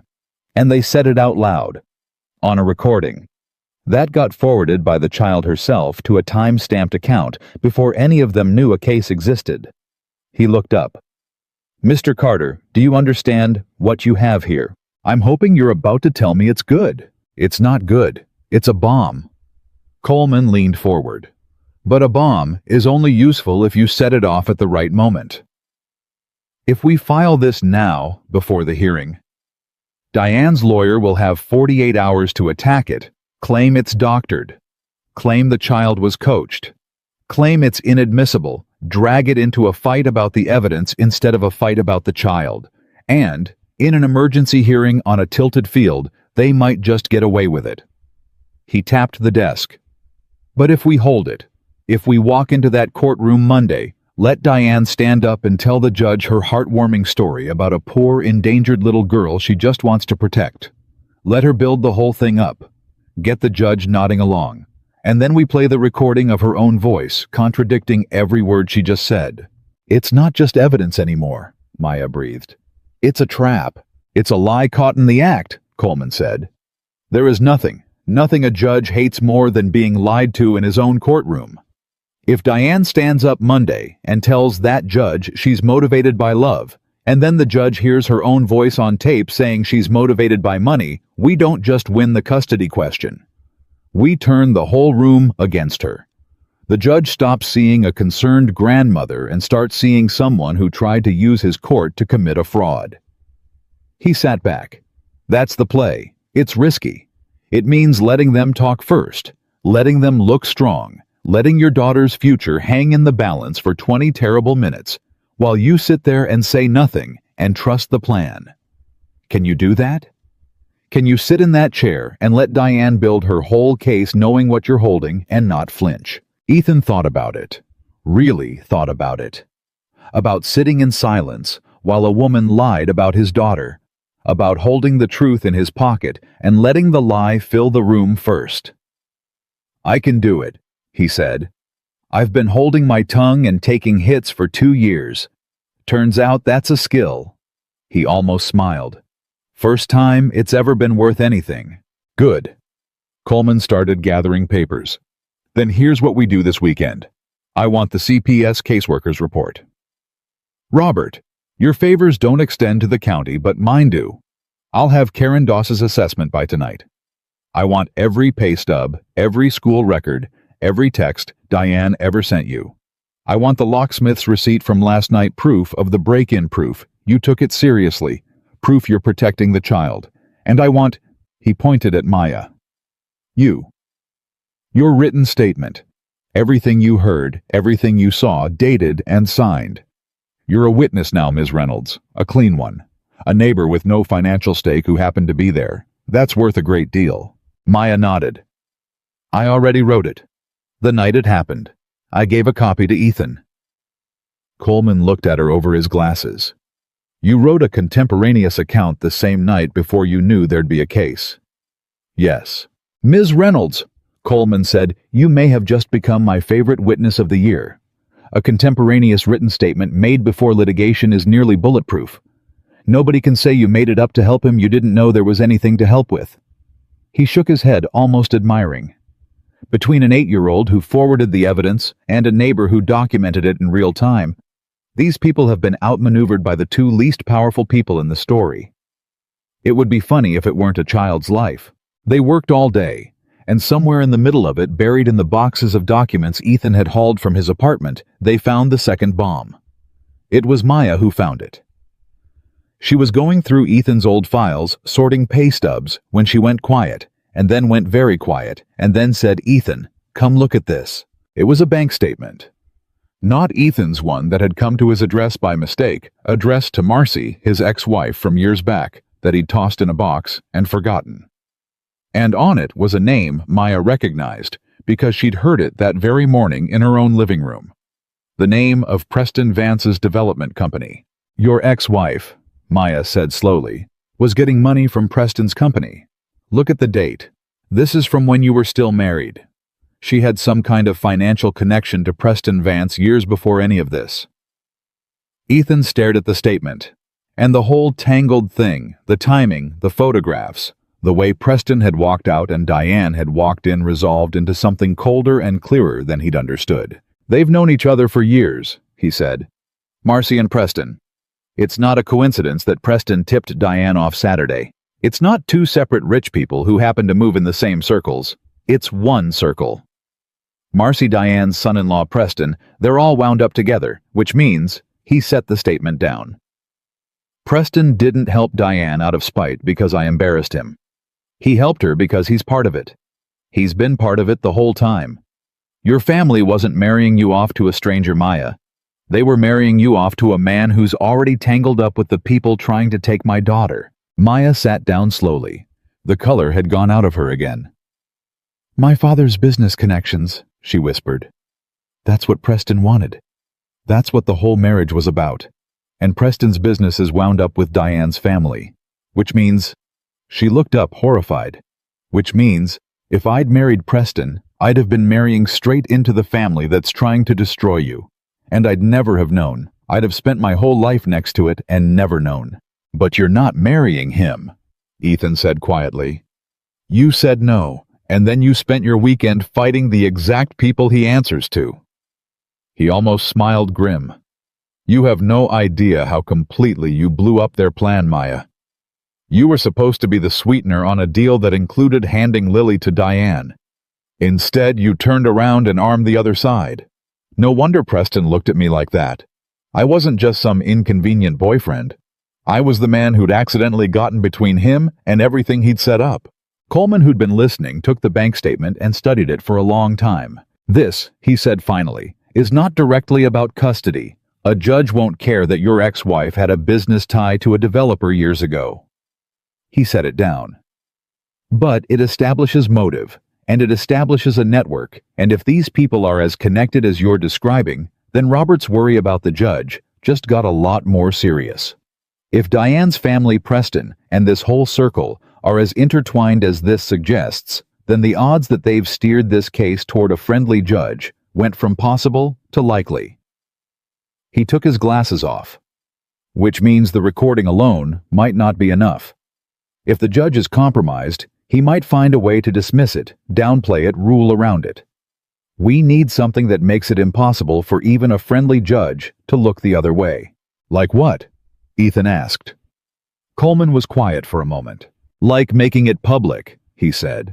"Not the recording we can't leak that it'd taint the case, but the situation. If the wrong judge is on this, the one thing that keeps a wrong judge honest is knowing people are watching. A record, a paper trail, witnesses in the room who'll remember what happened." He looked at Robert. "You said you've got 30 years of favors you never called in. How many of those are people who'd be willing to simply attend a custody hearing, sit in the gallery, take notes, be seen?" Robert's tired eyes sharpened. "You want me to fill that courtroom? I want that judge to look up from the bench Monday morning and see that this isn't a quiet little emergency hearing nobody's paying attention to. I want him to see people, respectable people, people with names he might know. Because a judge who might have been willing to do a quiet favor for a developer friend thinks very differently when the room is full of witnesses who'll remember exactly what he did." Coleman folded his hands. "It's not evidence. It's insurance. It's the difference between a judge who can quietly bend the rules and a judge who knows he'll have to explain himself. Robert was already pulling out his phone. "I can have 30 people in that gallery by Monday," he said. 40. Give me till tonight." And for the second time in 2 days, Ethan watched the quiet peacekeeper turn into something else entirely. A man who'd spent 30 years being underestimated finally deciding to be seen. Sunday bled into Sunday night. They worked until Ethan's eyes burned and Lily fell asleep on Coleman's office couch under Maya's coat. And somewhere around midnight, with the documents finally in order and the plan finally set, Ethan stepped out into the office hallway to breathe, and Maya followed him. For a moment, neither of them said anything. "You should sleep," Maya said finally. "Can't. Every time I close my eyes, I see that courtroom." Ethan leaned against the wall. "You know what the worst part is? It's not even Diane. It's that I keep thinking, what if I'd never gone on that business trip? What if I'd been home? The door never opens. Lily never overhears anything. You never find the voicemail. And Diane just quietly builds her case and ambushes me with it whenever she wanted. I'd never have seen it coming." He looked at her. "The thing I was so upset about Friday night, coming home to an open door, finding you in my hallway, the whole nightmare. That's the only reason I'm not walking into Monday blind. If you hadn't been there, if you hadn't heard it documented, it waited up for me." He shook his head. "I'd have lost her. I'd have lost Lily. And I'd never even have known there was a fight until it was over." Maya was quiet. "I dragged you into my mess," she said. "The lie, my family. I've been apologizing for it for 2 days. Stop apologizing." Ethan turned to face her fully. "Maya, listen to me. Your mess and my mess turned out to be the same mess. If you hadn't lied to your family, Preston never comes to that apartment. If Preston never comes, I never find out he's connected to Diane. If you'd never babysat Lily this week, she never tells you about the voicemail. Every single thing you're apologizing for is a thing that saved my daughter." He shook his head slowly. "I don't want your apology. I've been trying to figure out for 2 days how to say thank you, and it keeps coming out too small." Maya looked at him. And in the fluorescent light of an empty office hallway at midnight, something shifted in her face. The last of the guilt falling away, and something else rising up to take its place. "When this is over," she said carefully, "whatever happens Monday, win or lose, my family's going home, Preston's gone, the lie's done." She paused. "There's not going to be any reason for us to keep pretending." "No," Ethan agreed quietly. "There isn't. So I need to ask you something. And I need you to be honest, because you're the only person in my life who's been honest with me in years. And if you start lying now, I don't know what I'll do." Maya took a breath. "When you stood in my living room and told my mother that whoever ends up with me would end up with somebody who tells the truth on a fire escape at 2 a.m, was that part of the act?" Ethan looked at her for a long time. "No," he said. "No, it wasn't part of the act," or "No, you don't want to answer." "No, it wasn't part of the act." He held her eyes. "I've been trying not to say that for 2 days, Maya. Because you've got a whole family, and a whole life, and a whole mess of your own, and the last thing you need is a broke single dad with a custody fight, adding himself to your list of problems. I told myself I was helping you as a favor. I told myself once Monday's over we go back to being neighbors who wave in the hall." He shook his head. "But I stood in that courtroom in my head all weekend, and every single version of it, win or lose, the part I couldn't stand was the one where afterward you go back to your apartment and I go back to mine and we stop. That's the part I can't do. Everything else I can survive. Not that." Maya's eyes were bright. 2 years, she said softly. 2 years we lived next door and waved in the hall. And it took my whole life falling apart, and your whole life falling apart, at the exact same time for either of us to—" "Yeah," Ethan said. "That's insane." "Yeah. We found each other in the worst week of both our lives." "Best week," Ethan said. "I think it's going to turn out to be the best week. I just can't prove it till Monday." And Maya laughed, the real one. The one he'd first heard in his hallway 2 nights ago. Wet and startled and alive. And for one moment in the middle of everything, the fear lifted, and there was just the two of them in an empty hallway, having finally said the thing. And then the elevator down the hall chimed. They both turned. It was late. Coleman's floor should have been empty. But the elevator doors opened, and a man stepped out, and Ethan's whole body went rigid because he knew the walk before he saw the face. Unhurried. Certain. A man who had never once had to rush toward anything. Preston Vance. Well, Preston said pleasantly, coming down the hall toward them, buttoning his coat against the office air conditioning. Working late? How diligent. He stopped a few feet away and looked between them, and his smile never wavered. I did wonder if you two would figure out the connections. You look like you've figured out the connections. Maya's got that look she gets when she's angry, and you... He glanced at Ethan. You've got the look of a man who found a bank statement he wasn't supposed to keep. The blood drained out of Ethan's face. How do you know about... Because Marcy told me you might have it, years ago. She was always so careless with paper. Preston sighed, like this whole thing were a minor inconvenience. I'm not here to fight Ethan. I'm not built for fighting, that's rather the point of me. I get things done without ever raising my voice. I'm here to make you an offer, because I've read the room as I always do, and I can see you've assembled quite a case for Monday. The recording, the caseworker, the girl's little email. Robert's suddenly grown a spine and is filling my associate's courtroom with witnesses. He shook his head, almost admiring. You've done remarkably well for a man who found out about all this 72 hours ago. Truly. So I'm going to do you the courtesy of an honest conversation, one businessman to one. He glanced at Ethan's work jacket, laborer. Get to it, Ethan said. Drop the recording. Don't play it Monday. Let Diane have her supervised visitation, not custody. Just visitation, a few weekends enough to satisfy the financial review that started all this. In exchange, Preston reached into his coat and pulled out a single folded piece of paper. Every dollar of debt you've accumulated over the last 2 years disappears. The missed payments, the second mortgage, all of it, paid quietly by a shell company you'll never be able to trace. You keep custody. You keep your daughter. You just stop being poor. He held out the paper. You'd be a fool not to take it. You get everything you want, and you get to stop working 3 jobs. Your little girl gets a father who's home. Isn't that what all of this has been about? Ethan looked at the paper. And for one terrible second, one honest, exhausted human second, he thought about it. About never being tired again. About being home.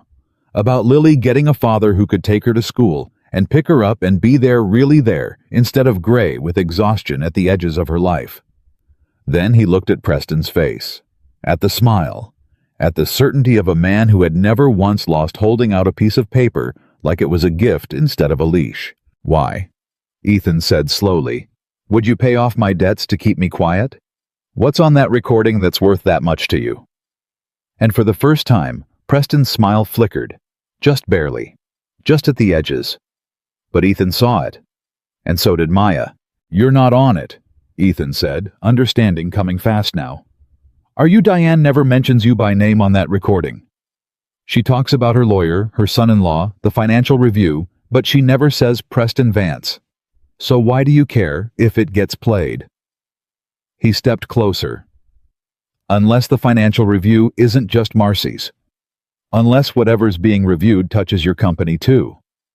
Unless a recording that proves this whole thing was about money instead of a child doesn't just sink Diane, it pulls a thread that leads all the way back to you. The hallway was very quiet. Preston's smile was completely gone now. You, he said softly, are a great deal smarter than a man who pours concrete has any right to be. And you, Ethan said, just offered to pay off every debt I have to keep one recording out of one courtroom. Which means that recording is worth more than all my debts combined. Which means it's worth more than my daughter's whole future in dollars. He shook his head slowly. You just told me exactly how much you're afraid of Monday. Thank you for that.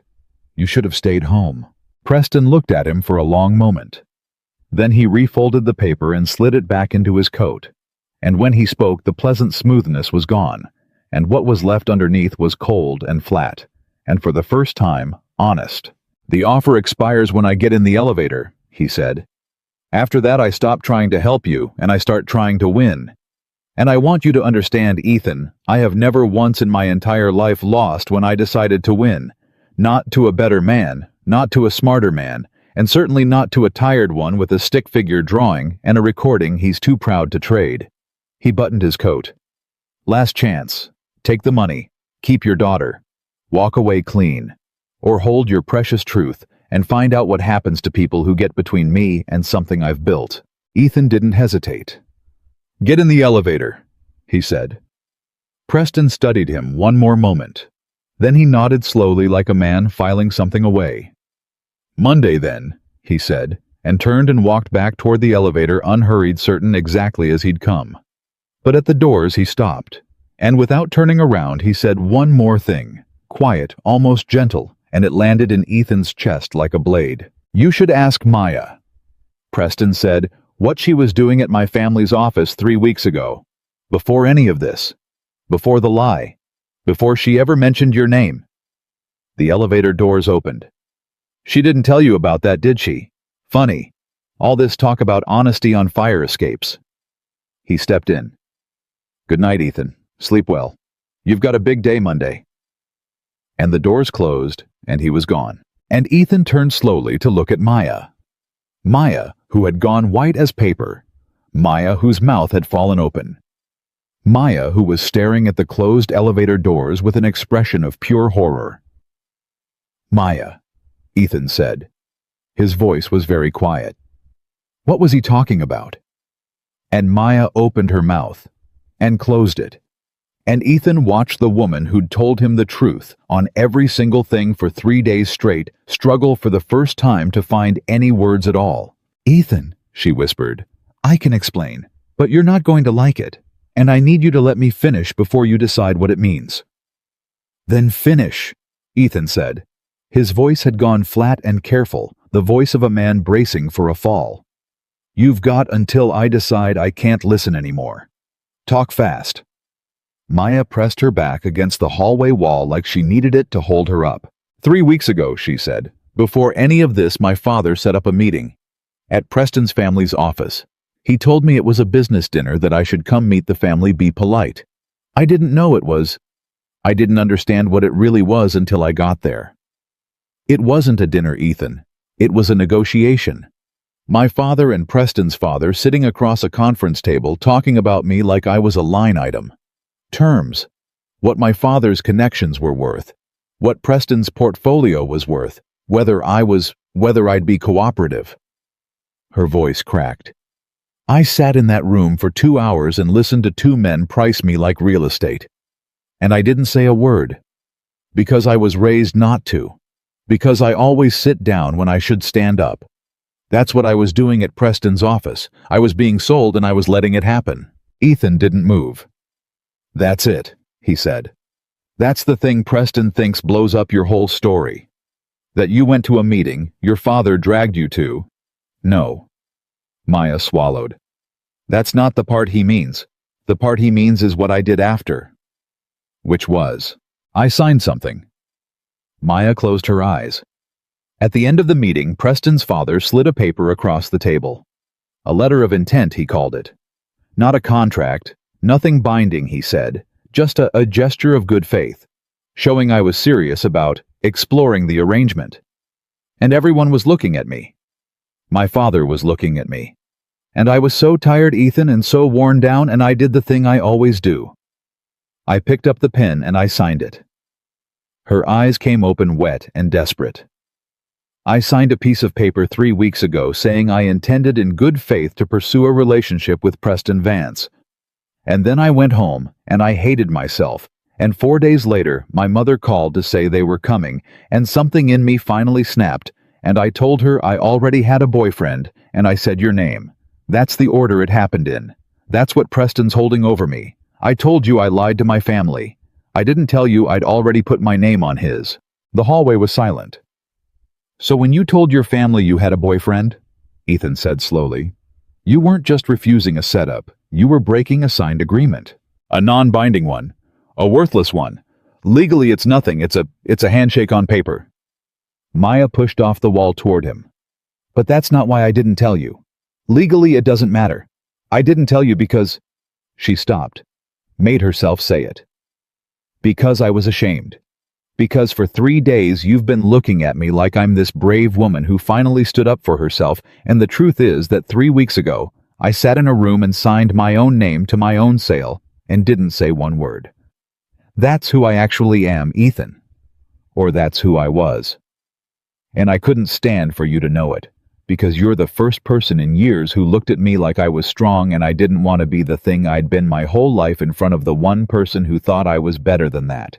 Ethan looked at her for a long, long moment, and then slowly something in his face changed. The bracing went out of it.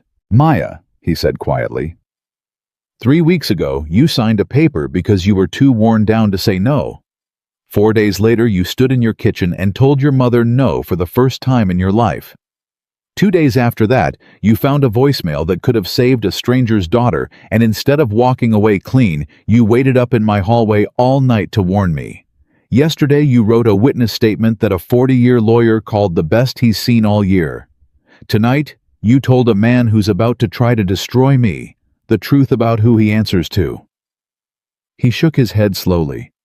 "You keep telling me who you were. I keep watching who you are. And they're not the same person anymore. You stopped being the woman who signs the paper somewhere around 2 in the morning 3 nights ago. I've been standing next to it the whole time." Maya stared at him, her mouth opened. Nothing came out. "Preston thinks that signature is a weapon," Ethan went on.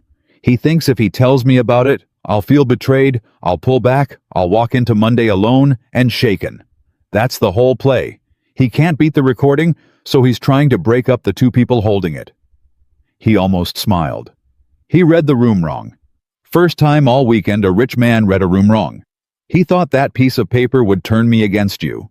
All it does is tell me exactly how scared he is of us together. You're not angry. I'm angry at a lot of things right now. I'm not angry at you." Ethan stepped closer. "You want to know the truth? That signed paper is the most you thing I've heard all weekend. Not because you signed it, because of how much you hate that you did. A person who signs their own sale and feels nothing is lost. A person who signs it and can't sleep and finally snaps and spends the next 3 weeks fighting like hell to become someone who'd never sign it again." He shook his head. "That's not a weakness, Maya. That's the whole story of you becoming who you're supposed to be. And I got a front row seat. And Maya, who had spent 34 years waiting for someone to look at the worst thing she'd ever done and not flinch, made a sound that was half a sob and half a laugh and put her hand over her mouth.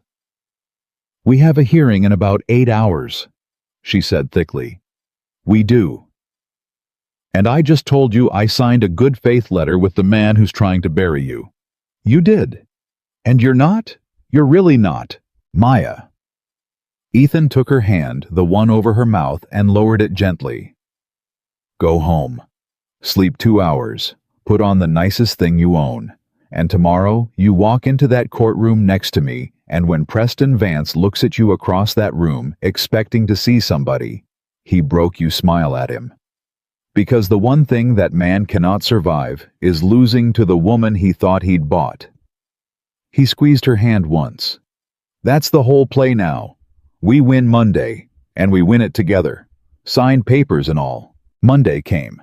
The courthouse was old and cold and smelled like floor wax and dread, and Ethan stood outside the courtroom in the one suit he owned, the one from his own divorce, and he held Lily's hand, and he did not let it shake.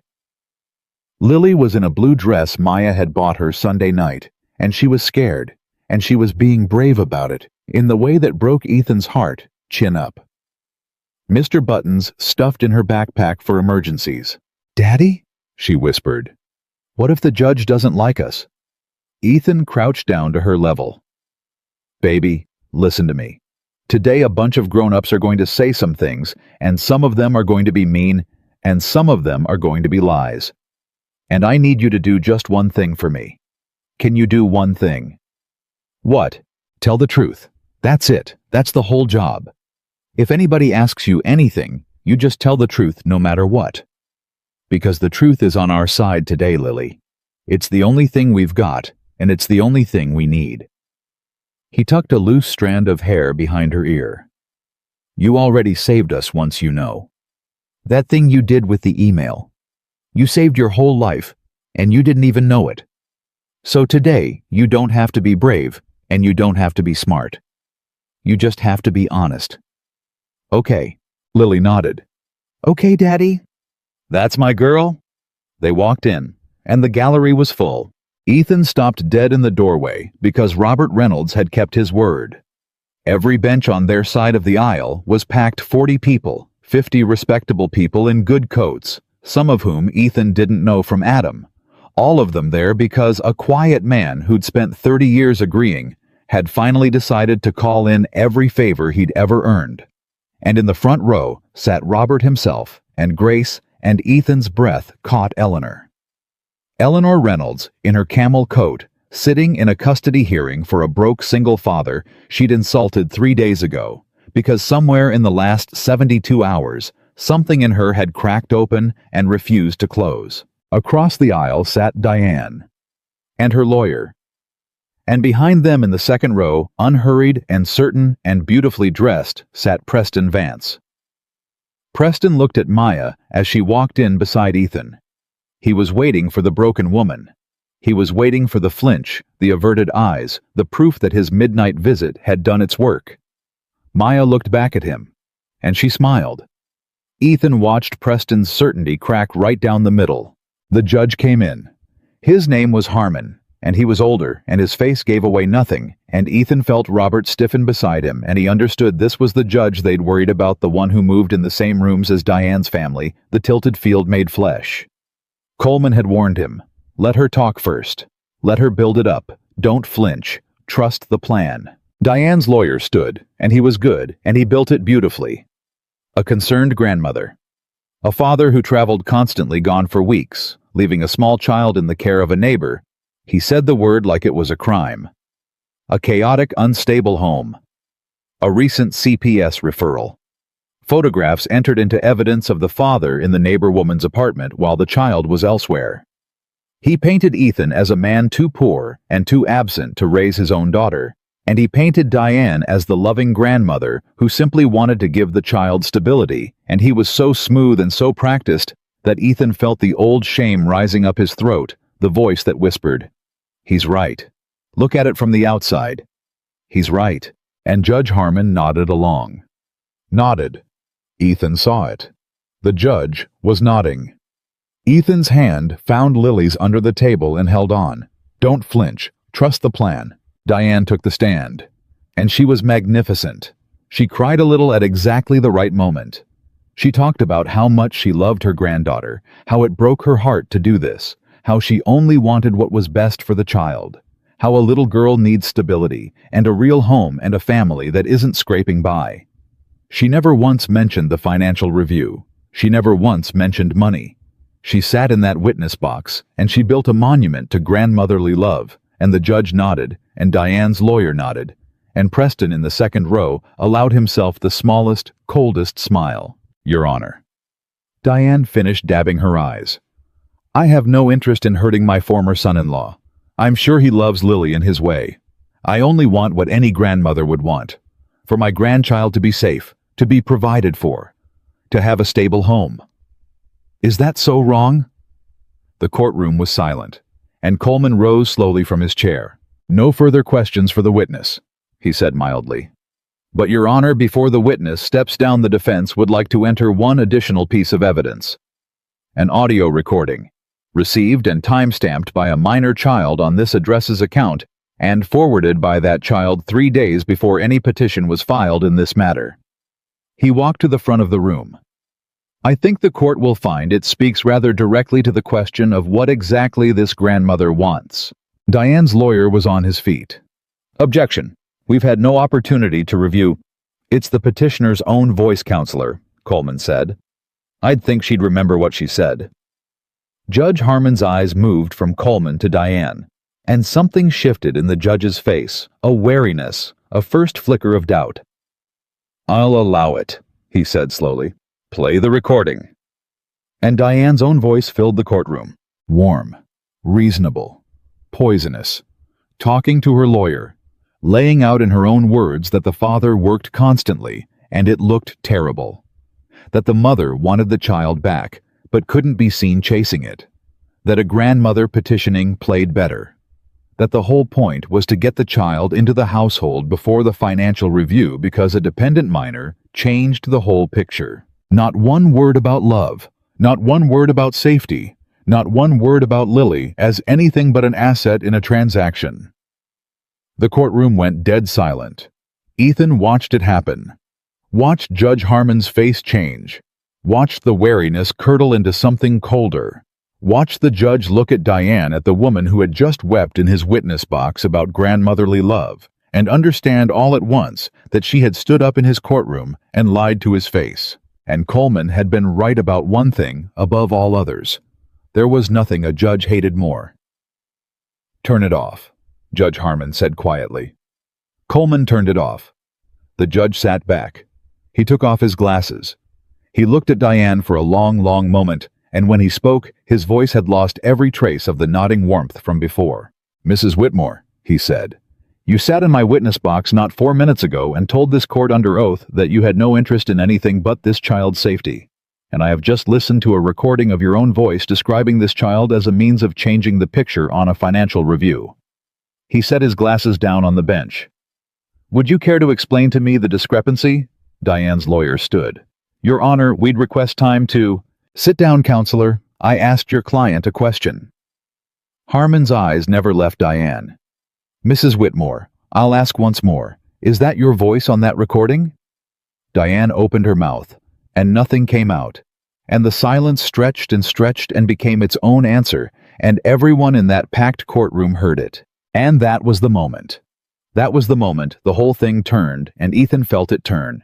Felt 2 years of being knocked down finally reverse under him like a tide coming in. "Your Honor." It was Diane's lawyer again, scrambling now. "Even if the recording is authentic, there's no proof of its provenance. The child could have been coached, the forwarding could have been staged after the fact by the father to manufacture. It was forwarded on Thursday," Coleman said calmly. "The petition was filed Saturday. The father was on an airplane 2,000 miles away on Thursday and did not know this recording existed until Friday at midnight. I have his flight records, his employer's confirmation, and a contemporaneous written statement from a neutral witness, a neighbor with no financial interest, documenting the entire timeline the night it occurred before any litigation existed." He laid a folder on the bench. "The only person who could have staged this, Your Honor, is an 8-year-old child who was frightened. Her grandmother was going to take her away, and who forwarded the recording to her own school email so she could listen to it again and understand whether she was in trouble." He paused. She wasn't trying to build a case. She was trying to understand why the adults in her life were talking about giving her away. That's the provenance. Judge Harmon looked at the folder. Then he looked for the first time all morning directly at Lily. "Young lady," he said, and his voice had gone gentle. "Is that true? Did you send that recording to yourself?" Ethan's heart stopped. This was the moment. This was everything. An 8-year-old girl in a blue dress in a courtroom full of adults with her whole life balanced on whatever came out of her mouth next. Lily stood up. She was so small behind the table. But she looked the judge dead in the eye, and she remembered what her father had told her, and she said the only thing she'd been asked to say. "Yes, sir. I sent it to my school email because I heard Grandma Diane say they were going to take me away, and I got scared, and I wanted to listen again to figure out if it was real." Her chin came up. "I didn't want to go live with Grandma Diane. She said my daddy was garbage, and my daddy's not garbage. My daddy holds my hand so I don't get lost, even when I'm too big. He never lets go." She looked at the judge, fierce and clear and 8 years old. "So I kept the recording, because I wanted somebody to know the truth, and now you know it. So please don't take me away from my daddy. Please." The courtroom did not make a sound.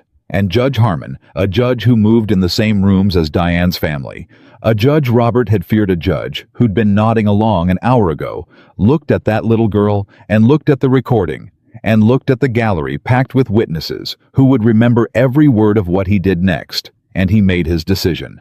"Thank you, Lily," he said quietly.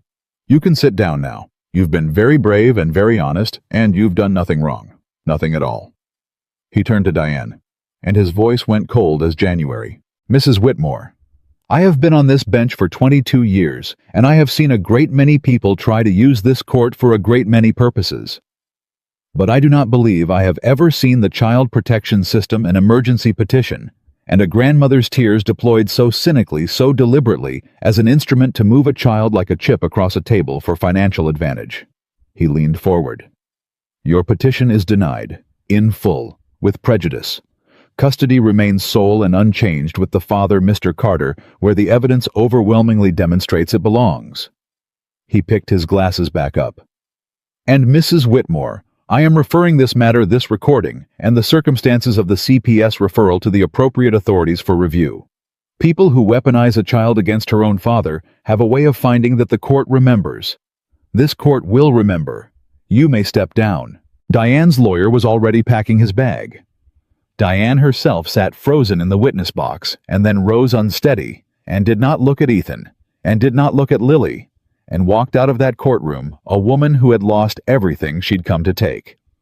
And in the second row, Preston Vance stood. He buttoned his coat unhurried, certain exactly as always, but his certainty was a costume now, and everyone in that room could see the seams.